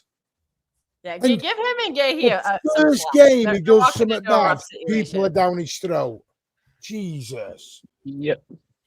So yeah, you can say it as it is. But you know what, Zaid? I'm going to give you some breaking news. I don't have to agree with it. So yes, all of your opinions, all agree. Martin, I'm going to doesn't come to your job. You know what? No, I'm going to come to your job, and I'm going to analyze how you do on a day-and-day basis. And if you're shit, I'm going to tell you you're shit every day. Oh, wow. And see if you Mamouche isn't perform. a I'm getting striker. sacked then. However, I hope he and the others are doing great. What are you on about? Whoa. Spot on, pal. No, mate, I'm just giving my opinion. I'm done with this toxic cesspool. Yeah, but I'm Martin, done you with know it. what? Let them be toxic. But if you leave, then we can't have as productive, deep analysis and good Can't. conversations Do it between on us True all. City. Do it on True City, fan. Whoa. There Oh, we definitely can, there 100%. was supposed to be an emergency stream. I think the person who wanted to host a stream, let's just say, got a little incapacitated. Blacked out. Shock horror. It was not me. I went on a hike. I went and touched grass because we're having. Hey, guess what? Water's wet. Why is everyone like? You look like hit you're in the a black likes. Don't and forget white to hit the film. likes, everybody. Don't You forget look to hit like the you're in a likes. 1950s film there, Ed. You look like you're in the black and white, like This is waiting for the Charlie state we are. Chaplin to This is the appear. state we are in. This is the state Have we are you in. just got like a shadow light on you there and just got It's into the dark. pitch black? Power This went is how out. the fans are treating us, Martin. Like the dark, like it's dark. You know, it's the Middle Ages. You know, we're just roaming here. I will be honest, Thunder Road. I have cancelled all spaces, and within the next few weeks, my Twitter will be deleted. Good. I ain't moving I'll on. believe People it who when I want to see speak to it. me will have my phone number. Darsh. I'll believe it when I see it. Well, you'll see it.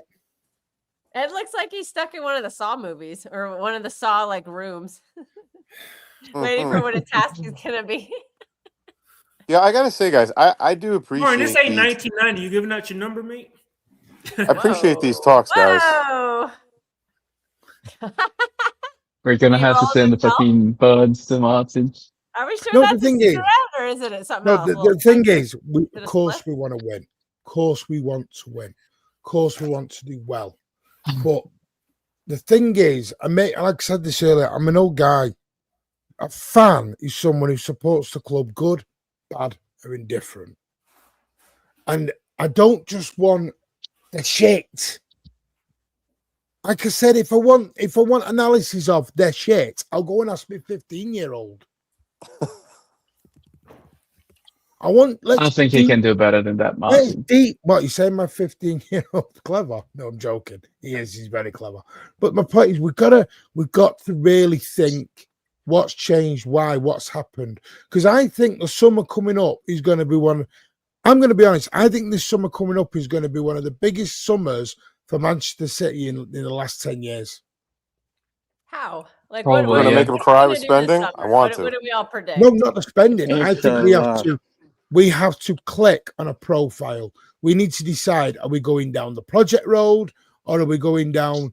We're going to do this. Exactly what Daniela said. I will agree with him on this.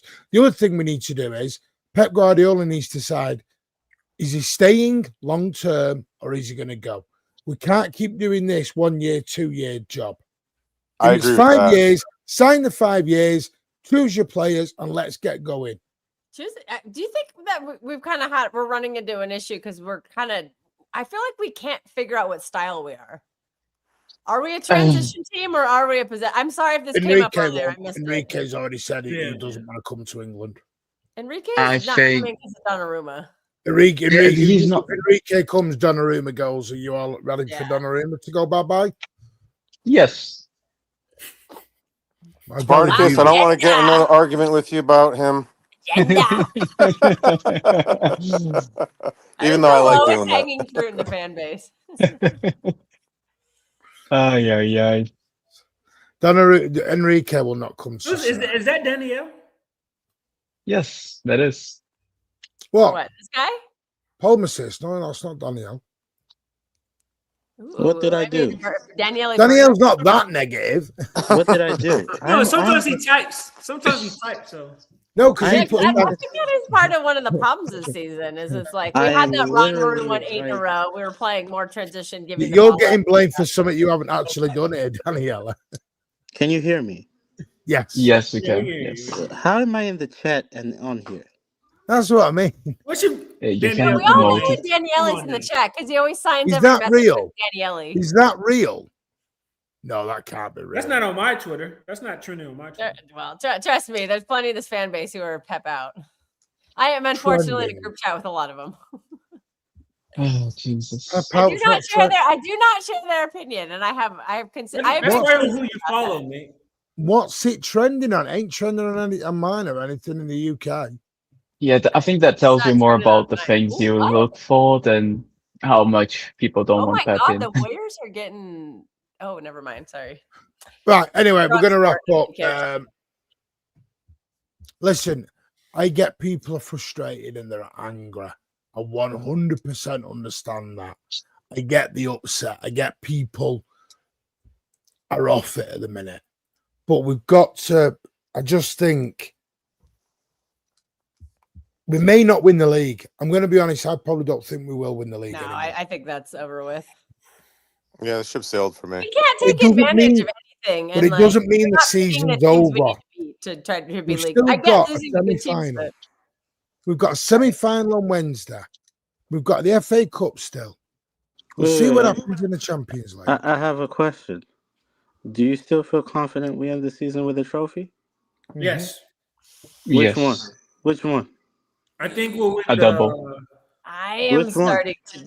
I think I'll we're going to take win. Anna. I'm not sure. I think we're going to win the Carabao. Where's it trending on X? Right, Zahib, I'm on X. It's not trending on mine, mate. Isn't Arsenal in all of them too? Don't care. Yeah. We're winning the double. Yeah, if they win on their semifinal, we'll face them in the final. I am nervous about that. I'm just going to say. Right, trending in the UK at the minute. I think we beat The them. Grammys, Coutinho, Epstein. What are we going to do to beat them, though? Champions of the world and Jamal Lascelles. Why is Jamal Lascelles trending in the UK at the minute? That's weird. There is no hashtag Pep out trending anywhere on Twitter in the UK. Maybe it's that personal. I just don't know what anyone's seen from this team in the last month to make us feel confident we could win a cup final. First of all, it's a one-off tripping? game. It's a one-off No, game. I think we'll win. And it'll be in How are we March, going to beat them? right? It'll be in March. So Diaz will be back. Well, how they're going to beat us? Two will be back. Set pieces, probably. Because we're actually very good. Let me flip it around on your 1 in 6. Probably a corner. So we've got 1 win in 6. We've also only got 1 defeat in 6. I know, but To be fair with Haaland, that's probably his strength at the moment, defending corners. Can you not win cups on penalty shootouts? No, but I think we'll have some of our injured players back. We have Doku back. We will have Savinho back. We will have Diaz Don't back. say that, Ed. The whole fan base will lose it. No, I'm just saying we'll have a more complete team. I am a member of the Savino Defense League, just saying, but Yes, indeed. But Bells, why would I give up on a guy who's won me 18 trophies, mate? And for considering we're shit, we're the second best team in the league right now. And in a semi-final of the Carabao Cup, the next round of the Champions I hope we League. make that final, and I hope we win it because I miss So that character. here's my question to Bells, but isn't my question to Bells or anyone else who's wanting Pep out? It's fine, it's their opinion, but why is it so laughable? Because the only best thing better now, Bells, is being top of the league and winning the league. So that's what it's about, which is fine. Just own it, Bells.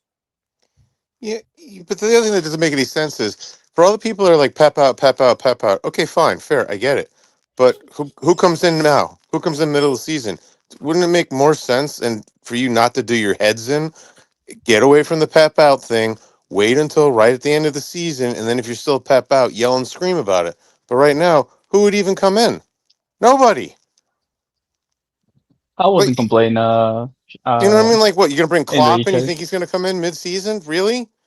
Like, No. I don't mind Yeah. Enrique. And Luis Enrique is not walking out of PSG. yeah, no, it's not even serious. It's not even a serious argument. Nah, he Company's promised him that contracted Donnarumma till- is going. Oh my! Is it Let's not 2029? start the No. There's a reason behind that. Danielle, is it 2029 company? Yeah. 2029. I think it is. I think it is. Yes, I think it is. Also 2029 Fabregas. Look, this is what worries me with Isn't that what company is? Enzo now? Maresca. People are wanting to get rid of Pep. I know you're not, but for Enzo. Oh, everyone's convinced that we're going to sack Pep and get Maresca. Enzo I've heard a lot of Maresca. rivals say that. A lot of them. If you want Maresca over Pep, you need to go and have your heads checked. Ich möchte meine Nagelsmann. Ich möchte meine I mean, I would Nagelsmann. take Maresca to come back. That's and some be pretty our good German, that is. manager or defensive Dankeschön. coach because Meine Deutsch we ist won the gut. treble You're when not he was our getting defensive coach. Enrique. You're not getting Enrique. He's already said, I don't want to manage in the Premier League. He's got the easiest job in football right now. He's not going to leave. He's got a boatload No, of there is cash an and a easier Premier one. League. He's not leaving. Get me Amarin. Amarin. We need What? company next summer. Right, you've just gone from Enrique to company. By the way, I don't think Company plays with Donnarumma either, because his style is heavily reliant on the goalkeeper being able to play out. Company is better than Pep in 2026. So what manager out there, Spartacus, could thrive with Donnarumma in net? Who do you think? Besides Fabregas. Xabi Alonso, maybe? Xabi Alonso. Ooh, I'm not. Fabregas. But I think he's Liverpool bound. Fabregas plays with the goalkeeper a lot as well. No, but he likes to change system though. Yeah, that's fair. But all of them requires a good ball playing goalkeeper. And we've all said Ancelotti Donnarumma's ball playing shouts. hasn't been shit. So Now Ancelotti shouts because he had to deal with Courtois for how long, and Courtois is not good with his feet. Well, the thing with Ancelotti is that he doesn't really have a system. He just plays on the vibes. So maybe, but I don't think he's going to be. can you imagine if we Leaving had Brazil. Ancelotti? How it works with this group of players, though? No. We need somebody with tactics for this group of players, for these young players. Yeah, and I think that right now No one Madrid would is love feeling to the play this consequences of too much Ancelotti, which is the players are not willing to be Coach. demanded to be under very strict rules. So Which players? they don't. Huh? All Which of them. players? All of them. Pretty much all of them. That's what Jude, drove out Real Vini, Madrid. Oh, the Real Rodrigo. Madrid. Oh, sorry, I thought you were talking about our team, and I was like, No, wow, no, I the Madrid didn't realize ones. you meant Real Madrid. My Anyway, apologies. right. So What do you mean at the end of the day, money talks? I was talking to buy out a coach. That's what he's talking about. So, that's To buy out who a do you coach. want governor? I think is he talking about Enrique? Ding, ding. Are you ka-ching. telling me you'd sat Pep then, governor, for Enrique? Oh God, Jarvis is saying Deserby. Get out of here, Jarvis. Wait a minute. I'm looking at the Jarvis is first. trolling. I'm looking at the first goal. Why was Mark Gay so high up and in a right back position, and We were then trying to Because I set an think- offside trap. We were trying to set an okay, offside trap. fair enough, offside trap. But then We've been trying that Kustanov, all season. But what is Kustanov that and overcompensating for? Kustanov and Nico Riley are the two center backs. How did Mark Gahey being far up still beat Nico Riley to the spot? Mate, let's not speak about it. Huh? Don't speak about it. Don't. I have to watch it back again. I know. I don't But my think. I initial don't think thought- O'Reilly had a good second half at all. Yeah, I don't think so. I think. Yeah, I think this makes me laugh. Look at we're right. This is what makes me laugh. he's Paul the Matisse. second game. Yeah, give him time, but you won't give Semenyo time. Also, do you know why we're setting the offside trap so many times this season? Is that Because it's very efficient. No bells. I'm not worried at all, mate. Do you know Worried about why? what? I don't What are you worried worry about? about something I can't influence. That we're not going to win. I think that's what he's talking about. No, I'm not scared. I mean, yeah. Seen- I've If seen we it don't happen. win, Yeah, we don't win. I mean, I'll still be doing watch-alongs if we win or lose. They might be a little We spicy, don't but win I the still know. league. If we don't win the league, we don't win the league. That's it. Like, there's We're no gonna look big so thing good for it. under Nagelsmann. So good. But do we think that this I is think we need better reshape- technical players that This is something I want to ask a question of. Do we think our expectations should be different because we have Pep Guardiola? Because I know when he leaves, I'm not going to expect. I'm Which not Pep going to be like, Guardiola? yeah, we can go for the Which quad Pep, this year. though? Like I just Which know I'm Pep? personally not going to do that. Which But Pep are under you Pep, talking I'm about? like, we can. I think Pep that's is such a great manager. But which Pep? Do you have 2016 Pep, Prime Pep, or post-divorce Pep?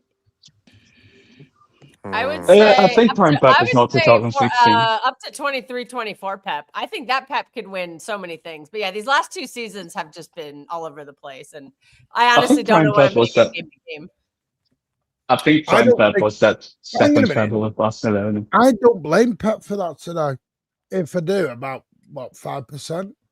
To me, I'm sorry. I question his substitutions again, but that's been a problem for the whole time he's been here. So that's nothing new. I don't know why you're bringing Tijani Reinders on instead of Phil Foden when you're trying to kind of calm the game down a little bit, because Foden's better at that than Tijani is. Also, Tijani literally offers nothing off ball right now. Foden at least offers something. Maybe it's not great, but it's something. And I don't Reinders understand was why not Omar very Marmoush defensive didn't player. come on sooner. I don't know why he's getting 2 minutes a game. Like, it's clear our He's press is on not the working in Epstein the second list. half. So He's on the Bringing it Epstein present. list. If he starts against Newcastle, then you're going to be complaining how much he did play, right? Marmoush? Yeah, Danny. I'm talking No, I've to been Danny. pushing Marmoush all season. I love Marmoush. I want to see more of him. If Marmoush is on the I'm pitch not for gonna 7 complain minutes, if why he starts did you Can I take ask you a that? question? Do you think He's on the Mamouche played, Epstein list. do you think Mamouche played well against Galatasaray? I mean, he It was was okay. not great, but I Wasn't think great. he was. I I think think his he's been main better than job some was of to these. I create thought his space. performance against Galatasaray has been better than some of these performances Haaland's been putting up lately. Well, Oh, it's not okay. him between. That's It's not. true. Well, this is the thing, right? It's not him between Haaland. It's him between Semenyo in that system. He scored a goal. He came off. Haaland scores a goal. Everybody says he's back. Do you see the difference? Yeah, because he'll get. Danny, Yeah, because right, Daniele, I'm going to say this again. One is your number one striker. One is your backup. Know your role. Again, you may not like it, Yeah, he's gone this summer. but that's Pour- tough. pour out Titty one said for the Marmoush, kidder. he's gone. Don't buy Haaland. Sell him then. But I never want to hear anyone ask for a world superstar player ever again then. Because this is what you'll get. Who's our number one creator? I don't think we Turkey. have one. Ryan Cherky. Who's our number one creator? I disagree. I don't think he Hold is. on a minute. Ryan Cherky, who everyone wanted as second choice because they were all wanking themselves silly for Florian Wirtz. Come on. Hey, Gotta I don't be think honest here. Turkey. I don't Florian think Turkey is Wirtz the main is creator I right think now. Turkey's been like the best signing in the Premier League this season. Florian Wirtz, if he's continuing, But no one wanted him in the summer. he is going to sneakily have a No one better has seen him season play. than both Foden and Cherky right now. The way he's playing, he's that good. I still want to go back to Foden and Cherky because I thought they were This feeding off is each my other issue. earlier in the We're season. not being honest. in conversations sometimes. Everyone does this. Cherky's my guy. He was nobody's guy in the summer. He was my guy. I was definitely excited. I wanted to sign Verts, but I'm not at all unhappy. Everyone wanted Verts. Everyone wanted Verts, and I will not name the person. Danny Ellie and Ed were in the space. The exact quote was, "We are getting the cheap option." Verts was not my guy. I am still of the belief. No, but you were in the space when that quote was said. I know. I just want to put this on record. To rectify this situation in 2 years, go get that Croatian kid in Como, or go get that Spaniard that's going to go back to Madrid. They are legends. Nico Paz is really good. They are. Nico Paz is not Spanish. I'm not saying. But are you talking about Nico Paz? He's talking about Nico Paz. Yeah, he's Argentine. Sorry. I'm not going to say Erling Haaland doesn't deserve to. Of course, he deserves to be dropped, 100%. But then the question will be how long you do it for, when you bring him back, and bye. There you go. I would just start subbing him. If we need something in the second half, take him off and get Marmoush on to press. Okay, wait. Anything, we need a presser on this team. Because I got a better question. How many games are you going to give him? Haaland? Yeah, how many more games? Start him, but I wouldn't necessarily finish the game with him because if he's not performing, he doesn't deserve to be on the pitch. Yeah, but how many more games? Like, what is it? 70 minutes that you cut him off? Is it 60? What is the threshold that you are going to live with before you be like, you know what, big man?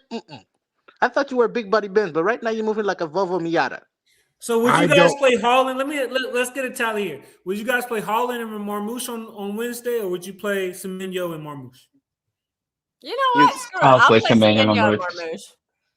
Because I think they'll try a lot harder. Maybe Haaland could get a little butt kicking. And if he's gonna cry, then fine. Go ask to move this summer. Good luck with that. Cool. There you go. That was putting her foot down. Why did you give him a 10-year contract then? Why was everyone thinking 10 more years? 10 more years. That's why. No, this is what gets me. We all sit there singing 10 more years, Erling Haaland until you found I never sang 10 more years. I did. I was sat in the away end with 5,000 Blues singing it. I'm questioning you now. You can question me. I told you, I don't turn my back on one bad form. Oscar Bob somewhere punching air. No. Oscar Bob is not Erling Haaland. Oscar Bob's a full America. What are we doing here? You've just compared a Robin Reliant to the See what we're doing here? You set yourself up for that one. You said you don't compare. You're giving me a Robin Reliant to a Porsche. Get out of town, son. Right now, that Porsche ain't running. For 3 games. Rage baiting at its Tell me the last time he scored a goal from open play. Sorry, who's broke all the Premier League records this season? Listen, when you play for Pep Guardiola, he scored a goal in open play against Galatasaray. And before that, it's been one goal in open play, and I think in 11. When's the last time Alvarez scored a goal? Alvarez is not a City player. Alvarez. Okay. But there's a difference. There's a difference. One guy plays for Harambal in Simeone. Hang on. Simeone is not Harambal anymore. There'll be a question.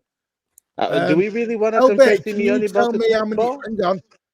Mbappe's not been dropped for any games this season, apart from one in the Champions League. When he was injured. I've just looked now. Out of 21 games, I can show you if you want. 21 games in La Liga. He's missed one due to a knee injury, and he played 90 minutes in 98% of them. How many games has he not scored? No, that wasn't the question. The question was off LB here. Martin Haaland needs to be dropped. Even Real Madrid dropped Mbappe. No, they don't. How many games has Mbappe not scored? How many games has Mbappe not scored, Martin? Who? Haaland? Mbappe gets penalties almost every game because it's still a goal. The refs are bought and paid for by Real Madrid. The guy has got. The guy's got like 20 penalties. The guy's got like 20 penalties this season. I think we've by had the way, two. Just to prove to everyone, I am not talking utter BS. there is killing Mbappe this season. Osasuna night, Real Oviedo 87, Mallorca night, Real Madrid, Real Sociedad Somebody night. zoom in. How many goals? I'm telling you now, he scored every other game. He's gone 2 games without a goal. 2 games. Were they back to Haaland's back? La Liga for you. Right, what's the most Haaland's gone without a goal? 8 games. 3 games. No, I think it's 8. I'll get it up for you. I love proving I'd be people interested wrong. in that. Here we go again. Right, so I think it was back Haaland's because stats. there was the stat that was floating around the last time. Yes, why you shouldn't believe bloody X. Stop believing X. Well, it wasn't X. It was one of the stats account from Norway that said the last time he was that scoreless, it was when he was still playing. I think it was from Molde, the side that he was in before he made his move to Salzburg. Right. What are we right? Well, it depends. It depends how you're looking at it. Are we just right? 24 Premier League games. 1 game there, 2 games there, 1 there, 1, 2, 3, 1, 2, 3. 3 is the most he's missed. Are you doing since January or December? All season. The amount of games he hasn't scored a goal in? Yeah. Oh no, I thought you were doing consecutive games. Oh no! Why would we do consecutive games? That's what we did for Mbappe. Because that's what just did for Mbappe. I'm trying to make the thing fair. Nobody Yeah, said. so- Okay, I wash my hands. It's okay. No, I'm just. But he scored 30 goals For in what? 20. How many games? He scored. But Daniele, the thing all with Mbappe competitions? is that the thing with Mbappe is that he goes into the game with a swimming cap on and starts diving all over the penalty box, gets 12 to 20 penalties a season. And that's why he gets like 40 goals, because 20 of them are penalties. True, but when you have Pep Guardiola and the amount of chances that this side creates, he should not be missing not that many creating right chances. now, though. No, I agree. He's been missing a lot of chances. That's true as well. He But I misses also a think lot. that saying that I think Mbappe misses. Have you seen the chance that he missed today? Oh, are you Mbappe. talking about the one that hit the post? Yeah, without a goalkeeper in that. Okay, let me ask Yeah, you a but then better he scored a question. penalty, so nobody cares. Right. So I'm fine with this drop Haaland. I'm totally fine with it. I'm asking how long for though. You could drop him again in this League Cup game and then just play And him. anyone's Play him saying, in Anfield. and this is my thing, everyone will go, sell him. That's fine. But I don't want to wait. You know what? If Moose doesn't score a load of goals, you know what? Could have done. And if Haaland rocks up to Real Madrid and scores 40 goals there, there's no coming back then. There's no reversing it. Actually, Mbappe and Haaland would be kind of a disaster. I can't Yeah, see two that. That's passengers. too many egos. I don't see that working at all. But that's classic Real Madrid, though. Isn't it? 2 to 3 games. Mbappe would put him in his place because one is an alpha. Respectfully. Oh, ooh. Haaland Really? would slap Mbappe around the face. Do you and think make him Haaland's fall. a beta? He's not a Man, beta, but Haaland would put him in the Or maybe Haaland's an ICC omega. over okay. there, man. Let me put it Haaland to put you. him in the Let ICC. me Haaland put is it. not an alpha. Wow. Let me put it to you this way: one guy won a World Cup at 18 and almost won a second World Cup going up You against. put Haaland on France, he's winning the World Cup. What we doing? No, That's where he wants to go, so sell him. Right, No, Jarvis. he's not. Mbappe, that Pekin in Mbappe carried that France team God. against the Argentines. They the right. almost No. won. I Griezmann hope was he never phenomenal. dies. That I one, hope he mate. never Griezmann dies. was. Spartacus, I love Griezmann. Haaland goes into Real Madrid. He sees Mbappe scoring those type of goals. He's You going know how to many get. goals Giroud scored for France that World Cup? And Giroud was Mbappe's Benzema. Haaland would I'm go gonna to Real say Madrid this, and be and you lot Mbappe's wanted Benzema. CPA Rodrigo. Giroud. And you lot wanted Rodrigo. No, I've never been a Rodrigo fan. Good player, That's but what I'm not saying, my Martin. type They of player. want Haaland to go. We got I wingers really that can't can't score. I don't want Haaland got- to go. Did I say I want Haaland to They go? want Haaland to go, but we don't got wingers that can't No, score. I don't want him to go. I'm saying light a fire. If play you better, bench do him for more. 4 to 5 games, he's Everyone going to said be we going. played better with a false 9 when Haaland's out. Martin, I want him to I'm get. confused. What are we Not for a doing? whole season. He One at a has to time, get. one at a time. He has to get the Daniel. Aguero Gabriel Jesus treatment. Oh, what? Go on the Gabriel, wing? what do you mean No, the no, Gabriel no, Jesus trainer? not going. Remember when Gabriel Jesus You want arrived? him to ring his mummy and say they won't play, man? No. When Gabriel Jesus arrived, Pep Yeah. wanted Hit to the like send button, a. guys. I gotta drop. I gotta eat some dinner. Yeah, we're going to See you end in a later, minute. Ed. Big up, Ed. Pick up. Big up, Ed. Pep Guardiola wanted to send Aguero a Big little up, bit Ed. of a message. He had to do a little bit more things that Gabriel Jesus did at that time. And it came at the expense of Aguero not starting. Sometimes he still Okay. played. Haaland, All right. Right back at you, because a good question back. So let's say Haaland's rested. No, we'll call it drop. Drop. And Newcastle For one we game. lose 3-0. For one game. And the One moose shot game. the stinker. Where'd you go then? Wait, what? For me, the most unlikely scenario in that statement is Newcastle scoring 3 goals at the Etihad. Just to Ooh. That shows you how much faith you've got in Mamouche, because you said the most unrealistic. Because you know Mamouche could drop a actually, stinker. Marmouche could drop a stinker, but I cannot see Newcastle scoring 3 unanswered goals. when These are you the same don't. people who say, "Oh, I want Alvarez back," and the same people who were all over social media calling him shit last season. Wait, Martin. Who, Did Marmouche or Haaland? we ever have questions about Alvarez's work ethic and desire? No, but we had questions about his goal scoring. Okay, And we but had questions about Marmouche's no, never. Work ethic and desire, never, pressing. never. I think we're missing Marmouche's press in our lineup. I really do. Mamouche is our guy. Just to let you know, everyone's my guy.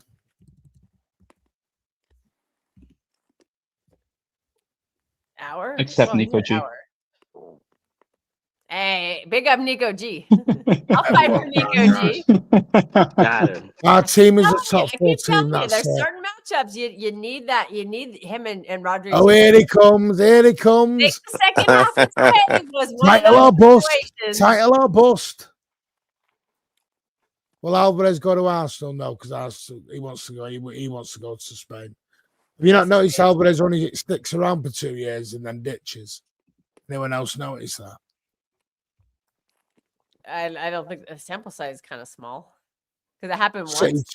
City 2 years. Atletico Madrid, he already wants out. He's been there 2 seasons.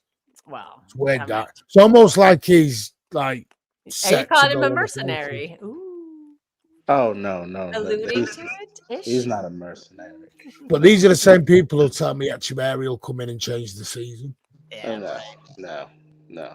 I would actually be shocked if we ever saw Echeverri in a City shirt again. You know what, Kels? I'm gonna say something just from watching the couple of Girona games. He's average. He's not ready. Oh, He's average. I only watched his first game. I didn't watch the one yesterday. It was too early. I couldn't. He looks like an average. we are the new Man United. How are we the new Man United? Daniele, I think you're gonna fully agree with what I'm about to say. Reasons why, but Our fan base thinks that Echeverri is Nico Paz. Oh no! Hell no! Not even close. No. They think he is, though. I think the They monitor think he is. Messi is throwing a lot of people off. No, he is. Nico Paz is that guy. Echeverri is okay. Yeah. What just happened? Nico Paz is mental. That kid is ridiculous.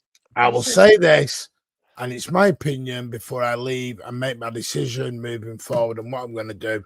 Success corrupts minds. Does that apply to Pep Guardiola? Oh, Maybe. But I'm not speaking to Pep. I'm not speaking to the players. are you speaking to one of us? In my opinion, I will say this again, and I said this, and Can we take a bet? this may be the last time I'm ever on this. So Can we take a bet? I'm going to go No, out Martin, swinging. you're going to be on. Stay on. I'm going out now. swinging. Spartacus. Don't worry, we'll have a 24-hour emergency stream on True City. Go on, I'm a betting guy. Go on. $100. Martin, he'll be online. He'll be Okay, you need. I'll take that bet, but you need to get the money from Hamza No, if I lose. I can pat him my own pocket. I can pat him my own pocket. Martin's gonna be there. He'll be there. He'll take a hiatus, but he'll be there. I'm leaving the channel in charge. I'm leaving Aussie Rich and Pat in charge of the channel while I have a hiatus. You want to leave Real Britannia with them in charge? Yeah, we might not have a channel coming back. Don't worry. Don't be Spartacus, funny We'll have a channel coming back. 150. And then tomorrow I'll get a notification saying there's a space. Do you know what? No spaces. The spaces are done. That is 100%. They're apparently No, having I'm sad. stream I right now. I am seriously not going to have a long think. It's not even for that. It's about whether I can continue with my own beliefs. Because if I'm one of these people, if I feel I can't be my true self, then I don't want to do it. Martin, what's holding you back? But what's holding you back? What people No, say? I'm not. I just feel a lot of people. Do you know what it is for today? Tonight's really opened my eyes. You sound like Pep Guardiola. Is it a different than normal meltdown or? Yeah. I think it's different today. I would agree with that. Me and somebody else, I won't name him, we were talking tonight, and it was like, wow. No. Hopefully not somebody wanting to beat the players. It shocks us. It's not that. It's also on this show or something else. 20,000. Just everyone in general. 20,000 empty seats at the Etihad. I just feel a bit disillusioned with the club right now. Oh. Football is going down a very bad path, I think. And to be fair, a lot of other fans feel the same way. I got my eyes opened up because I just feel very. I think our club is housing the fans, and I didn't realize other fan bases were saying that like they're trying to take away season tickets in London too, and all this stuff. And that's, yeah, no, I mean, do you know when I hear it a lot? You know what gets me is when I go into rival chats and they're like, "Can't believe the way some of your fans are talking." They think we're crazy. Yeah, no, all big club fans talk like this. Yeah, I've heard plenty of Arsenal fans last week melting down. They were like, "We're done." Real Madrid fans talk like this. Benfica, but we're not Real Madrid. This is the point, Daniel. Yeah. We're not Real Madrid. Yeah, but you got people in our fan base that think they are. Yeah, I think that's where this is the bit I'm struggling with. And I said this because I'm coming from the match to the social world. I'm struggling. Yeah, but Martin, it seems like I understand what you're saying, and that's, again, like you said earlier, that's a function of success of the club. You're naturally going to have more mutants. Like it's just nobody in that ground is saying let's be Real Madrid. Yeah, but the online people, like you said, there's going to be more mutants online, as like Lee Gunner likes to call them, and I think it's a fantastic adjective. There are going to be more and more mutants the more successful your club is. Yeah, and also most Madrid fans are glory hunters. So when they see another side actually win more than Madrid, they switch to that side. He doesn't go to games. He goes to about one in about 2 years. But if it makes you any better, Benfica has tickets still available, and if they there are plenty of tickets still available for Tuesday, Wednesday night. Anyone? There's about 5,000 tickets available. Well, if I didn't have to work, I'd fly over. If it wasn't about 4,000 or 5,000 reais, I would jump over. Big up to the ladies' team who have won 5-1 today against the old Chelsea, and has put them well clear in the W. Funny Shaw is correct. Oh, dude, I think. Look, I'm not trying to say this to insult her, but like, I think she's good enough to play with the men. She's so good. Does anyone actually think we're gonna beat? Is anyone worried about Newcastle at weekend? Seriously now, and be serious. Before you go to that, no, Liverpool absolutely terrified for. Before you go to that, I have a question because you touched on the ladies' side. How long was Gareth Taylor there? Oh boy. Huh? What did they have to do to finally get close? So they sacked off Gareth Taylor, and then they got I don't even know who the manager is. Mm-hmm. They did some signings though too this summer, didn't they? Okay, he's desperate to get rid of Pep. This fella, get Pep out that door. I think Daniele's he's been on that island for so long. Maybe he had like a Tom Hanks on that movie. Whoa, Wilson! Maybe he's turned into Castaway. He's talking to the volleyball. I literally thought you were just about to say Epstein Island. Daniele, Before you said Tom. You said you're on Martin's the a Pep Out swinger. Island. Whoa, That's what the Daniele, is guy can this, I, swing. Daniele, can I ask you this very quickly? Would you still want Pep out if he signed a new 5-year deal? No, because at least I'll know what they're trying to do for 5 years. Exactly. Right, That's where I do agree with Daniela. And right by now, the I way, don't know what they're hey, trying to do. no, I have this is the difference. Everyone has their opinion, but we have standards. That's fine.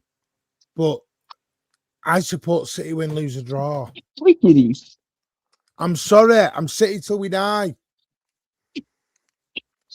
I think if It's we the way sign I Pep, am. though, we I have can't to figure out what change. style we're playing, and we have to build the squad about the style he wants. Yeah, I here's the That's thing. what's I agree really with frustrating me. Daniela. Is Pep makes errors and he needs to sign a long-term deal. I agree. Haaland needs resting or dropping for a game or two. But it's Rodri. Everyone wants to somewhat in Rodri out, Haaland out. It's like we're literally knocking the whole foundation down and rebuilding from the bottom. I just think Okay. And everybody's that's a little what head scares wobble. me. That's what To be fair, scares me. Rodri lost I his head did have a today. little meltdown with Dash about this stuff. KGB, you are some heck of a Oh, I perfume. gotta hear that. What'd you say? You know this, Daniela. You If discussed we Rodriguez. do what we said, we do what people are wanting to do, that will take a lot longer to get anywhere near a league title. Because then you're back into the Arteta Arsenal territory. Martin, I got a People question. ready We to did wait it to 5, ourselves. 6 That's, years. maybe we have to do that. Maybe we have to, humble ourselves and do it right. And if it's a slow process and I'll get frustrated by it, so be it. But if we're building to something, maybe people won't have the meltdowns. No, but Kelsey, listen, I can see defend, progress. not That's defend. what's frustrating It's me not so my job badly to right now. defend. Everyone's entitled to an opinion. It's not my job to defend. Here's my thing, right? Before Real Britannia comes in and has his point for 5 minutes. Oh God, I have no problem. Let me Kelsey's run away got- real quick. I have no problem. I've said I understand some fans being a bit, especially people who have, and I don't mean this in any derogatory way. There are some City fans who've only been here for 10, 12 years. Absolutely fine. My son's only been here, been a City fan properly for 12 years. He's only ever seen success. So, but my son, do you know what saddens me more is my son's wanting to walk away from it all. Not because of the non-trophies. He wants to walk away because he said it is less fun at the minute because of everyone getting all angry and upset. He said, I go to football for singing and cheering and having a laugh. And when I hear that, it was different at the games, and they're not crying at the games and stuff, right? Yeah, but Martin, that's more the reason why you and your son need to go to the games, to have more people like that there, because otherwise, more folks step away. You're going to have more of the negativity. It'll just outbalance everything. Yeah, I mean that's but that's the thing, man. I know 5 friends of mine who have already told City they're giving up their season ticket. My 2 nephews who've had season tickets from Main Road have said they are not renewing anymore. Okay. And they've officially already told the club that, and they've cancelled the direct debits already. Martin, I have a question about this. So correct me if I'm wrong. You guys know the history much better than I do. Isn't it after Man United won the treble, didn't they not win anything for a 3-year period? Like the titles, anything like that? Weren't they kind of second, third, but close, but didn't really do it that much? Didn't they all kind of fall off and they took 3 years and then they got right back up and started rip roaring again? Yeah, Ferguson went 3 years and didn't win a Yes, title. it was the Wenger so- invincible years. So I'm not saying we're the same, but is it fair to say, hey, like we can't say he's not a great manager because of what he did, so it is what it is. But he had some time down. Why do we have to keep flipping out about stuff? There wasn't this much, and Alan will know this. There was more credit in the bank for Ferguson than there was for Pep at the moment. Yeah, but Martin, we also knew that Ferguson wasn't going anywhere then. Yeah, that's a point too. He was going No, but that's where I agree with you, Danielle. I think he needs to make, he needs to make a decision and sign a 4 or 5 year deal. I don't think signing 2-year deals help. Yeah, I can agree to that You too. agree with that? Yeah. That should be a big question this summer. Is like, I think Viana should be pressuring Pep, saying, "What are you doing?" But people have got this thing of what it is some people think Pep goes and Enrique walks in. No. This is what some are thinking. It's okay to start learning German. It sounds okay. Sprechen Sie Deutsch? It's a guten Tag. It's a guten No, Tag. it's not that, Daniele. They actually, Polizei. told you this. They actually had meetings with Maresca's reps. Then you'll see what fucking winning a title every 3 or 4 years becomes. Just bring in the German. Just make it. Bring in the We're bringing German. in the Polizei.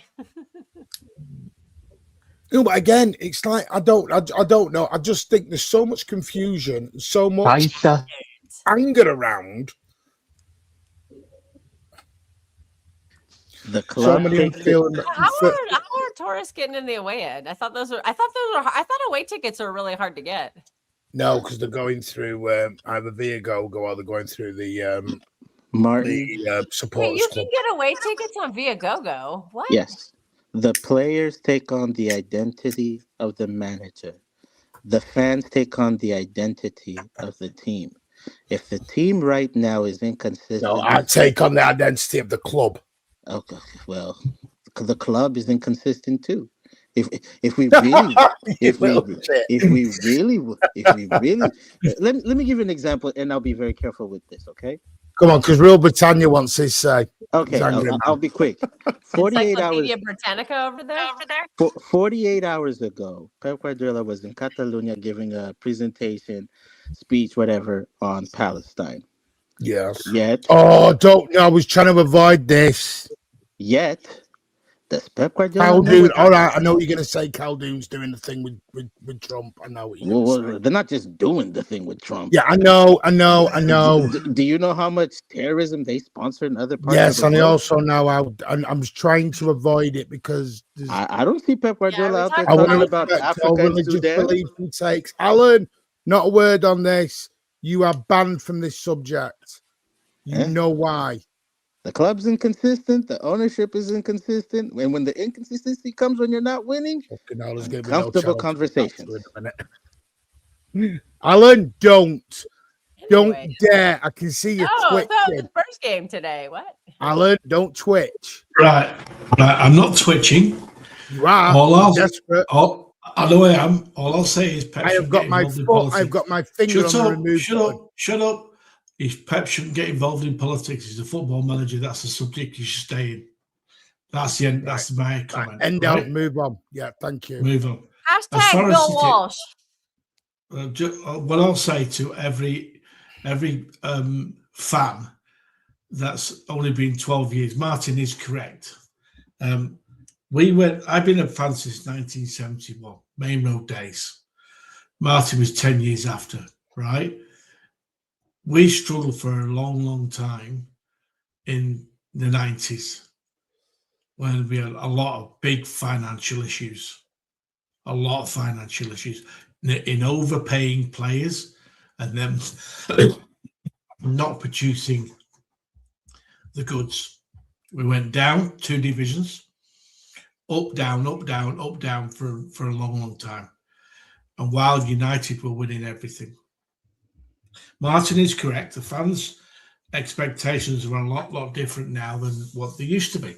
Okay, we were 30-odd years without winning a trophy, and never looked like winning a trophy. Let's be completely honest. Okay, and we still went every week to watch the boys, and we loved it and we enjoyed it. All right. Yes, granted, our expectations are a lot different now with the money we've got as a club.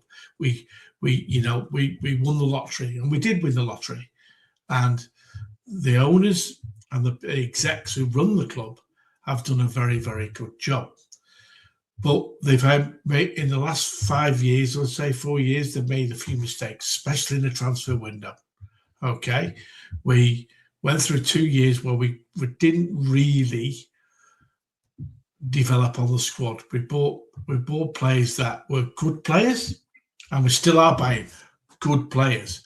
But are they the standard to keep us at the top and keep us there and do better?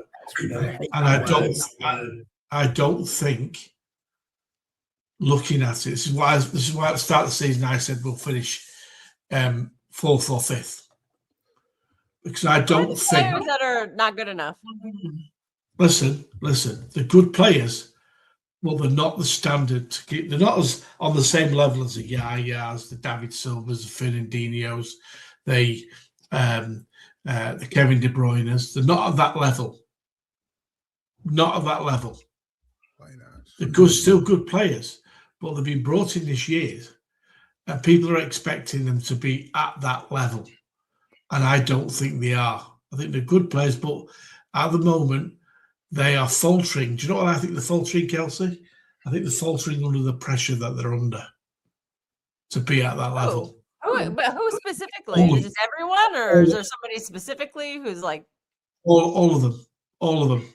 I feel like I just feel that it's like, you know, in United by a big player and they falter under the pressure at Old Trafford. All right. And I think we're at that stage now where players are good footballers. They're good players. We're not consistent at all. And I think when put under pressure, we're not handling it very well at all. Like second half today.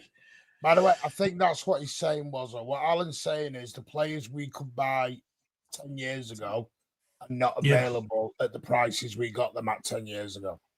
Correct. I think, they're probably just not as good either because they're just, the talent level has gone way down. There is a talent drain in the world of football right now. I agree with you. I would agree. Kelsey, you put it well. I disagree with the talent drain. I think it's a consequence of the amount of games that players play and the lack of. I agree. What I mean by that is there is not a Yaya Toure available at 20 million quid on the market anywhere around. We bought Yaya. There's a Yaya available for 150 million. That player doesn't exist anymore. Yeah, listen, Yaya Toure was bought from a very good Barcelona side that won everything. Correct? Yeah, so his standard of play was good. But David Silva was bought from the Spain World Cup team. 25 million. Yeah, for the World, they won the World Cup. All right? 25 million. Fuck me. For a World Cup win. Inflation is adjusted. Like No. Newcastle spent 15 million on Alan Shearer in 1997. Yeah. We're talking 2011 50 million on Alanga in 2025. This is what I'm saying. It's not. I think you can do it. We got Cherky for 30 million quid. They are there. I feel like they're even at the high level. There just aren't as good of players anymore. No, do you know what it is? And I'll tell you what it is. People back then, because we weren't winning in the success level we were winning now. People had the patience to wait for these players to become good. Yeah. Now. You know yourself. We've got to. It's where we have to be honest. If we go a season without winning a league, it is a meltdown. Yeah, that is humongous pressure on anyone. Back then, if we went a season without winning the league, we were like, "Yeah, it's all right."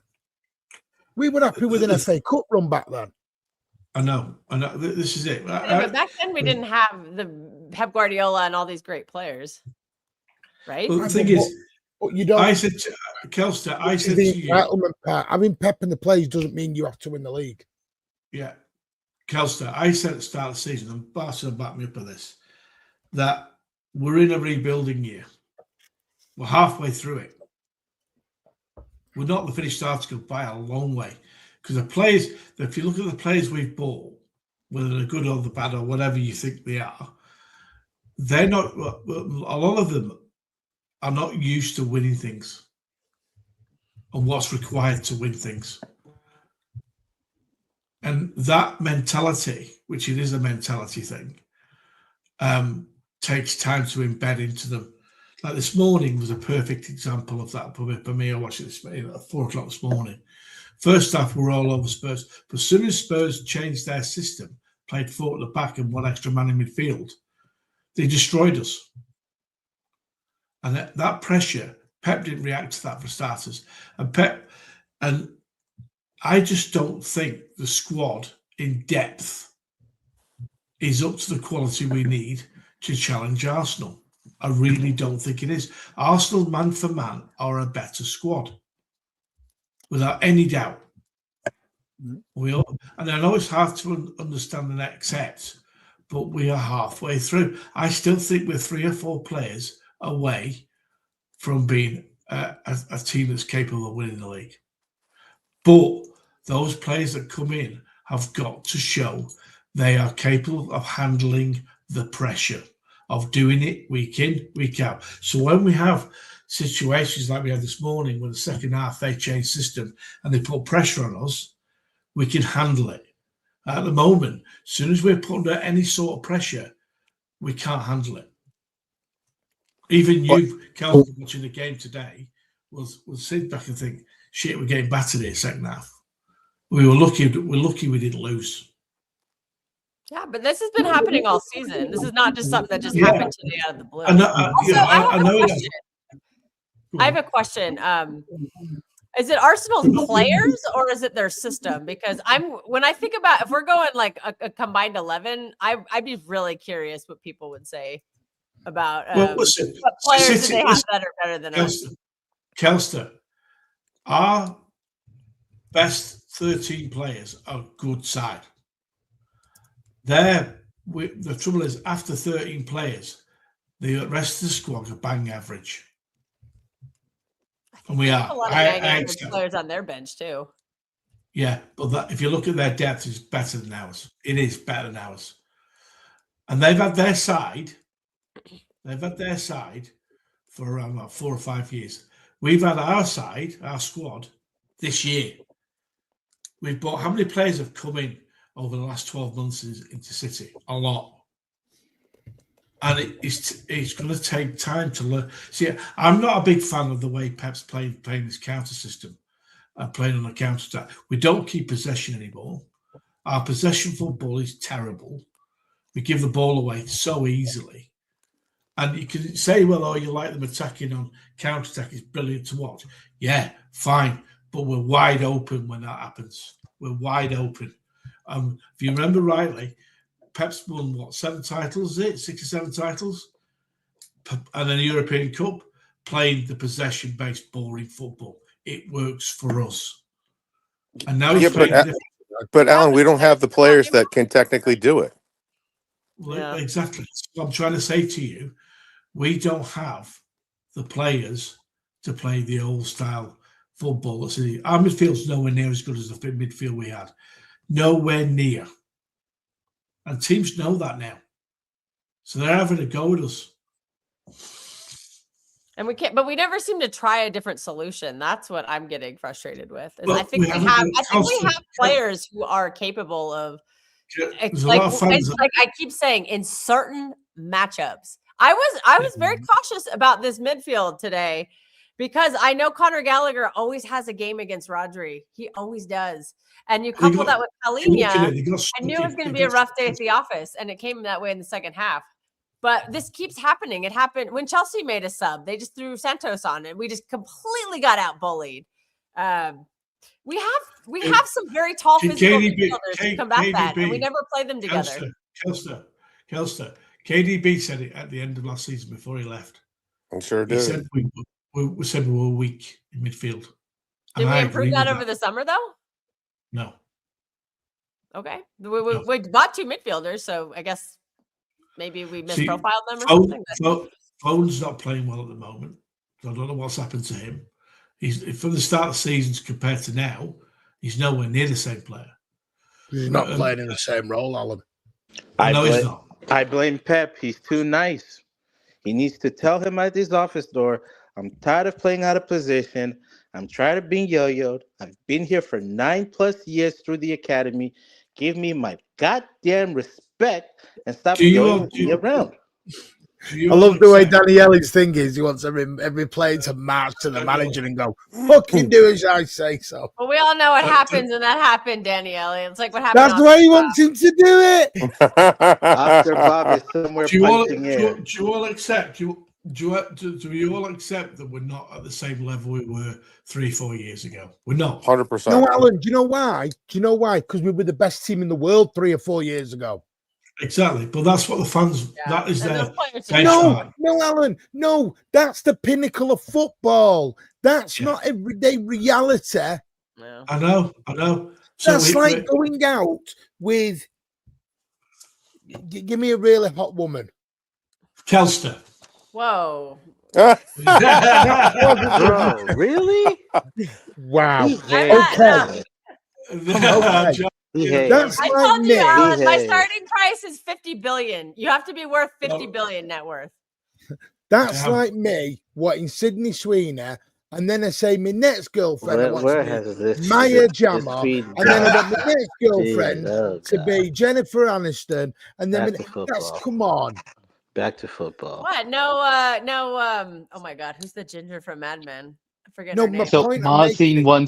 Martin wants to be Ruben Diaz. That's it. You know, I'm waiting for a City fan at some point to turn around and go, "We're the world champions. Can we compete in the World Cup next?" I'm like, "What are we doing?"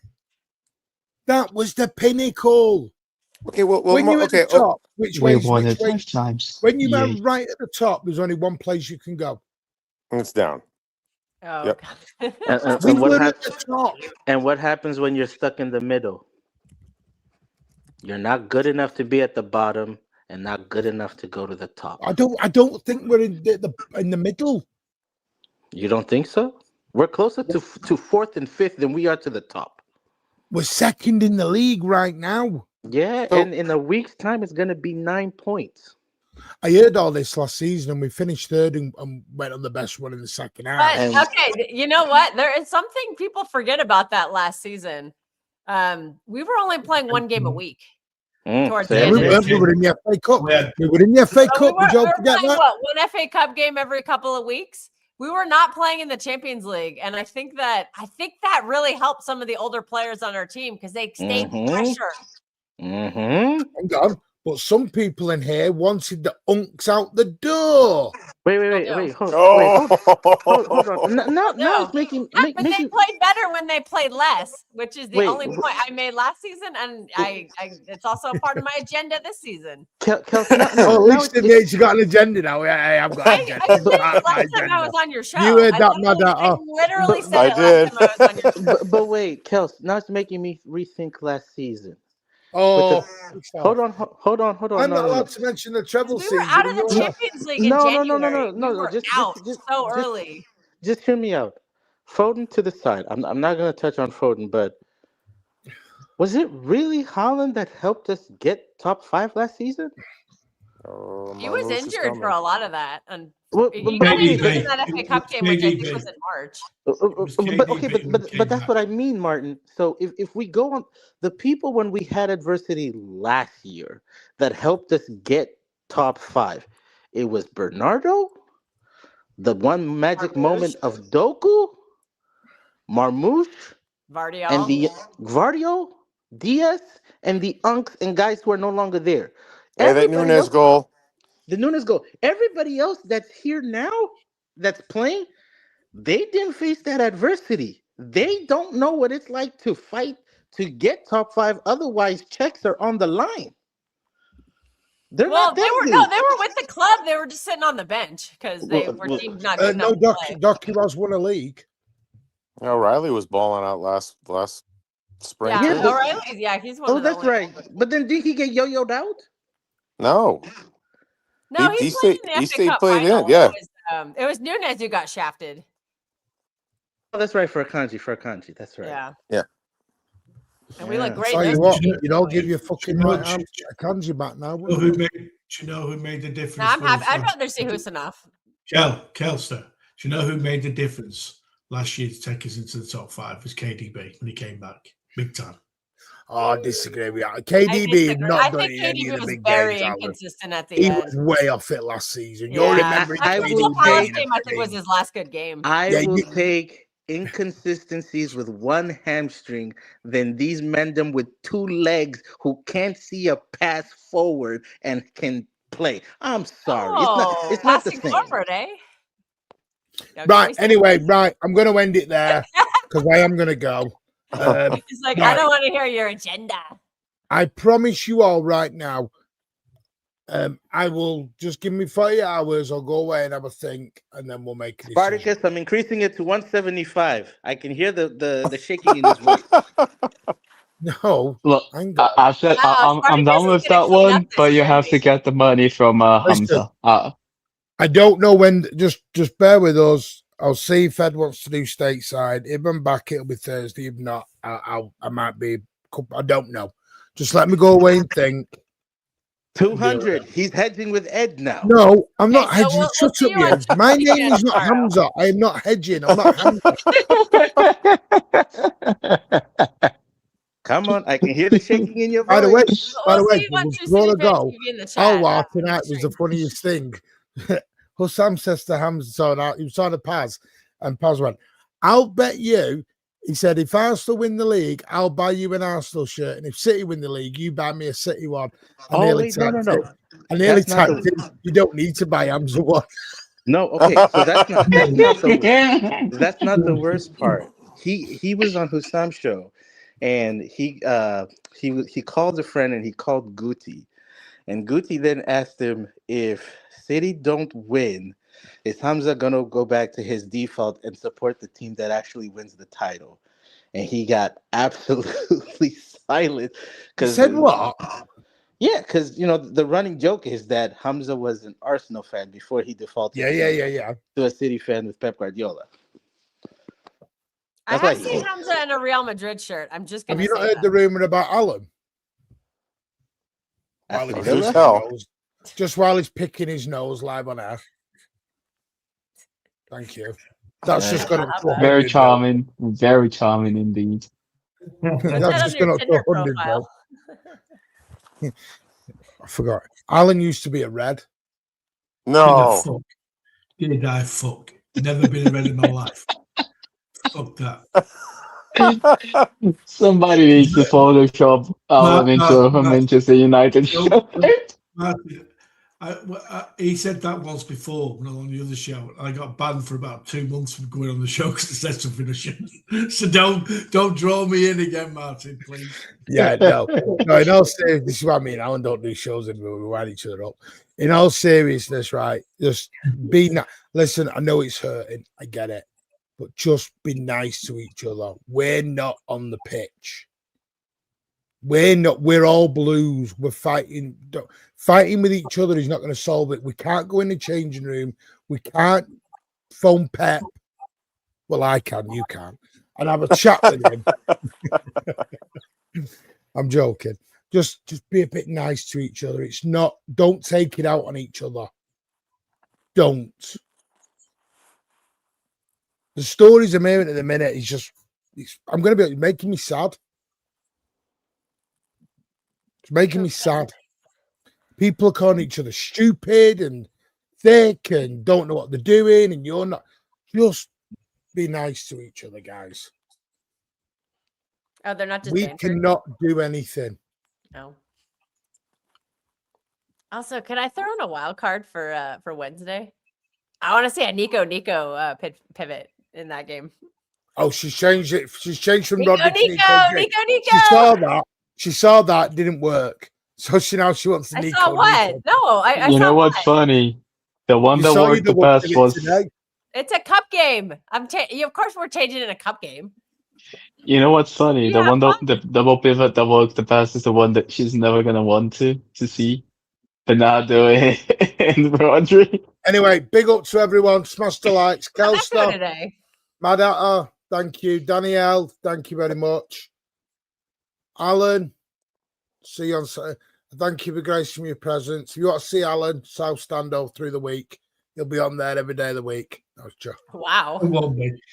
It won't be. It might be on tonight because he's not. There you go. Ring it straight in. I'll be on there, yeah. No, go give them all a follow. South Stand, True City fan, everyone. Yeah. Please, anyway, take care. City till I die. And as always, up the blues. Take care. See you, Kelster.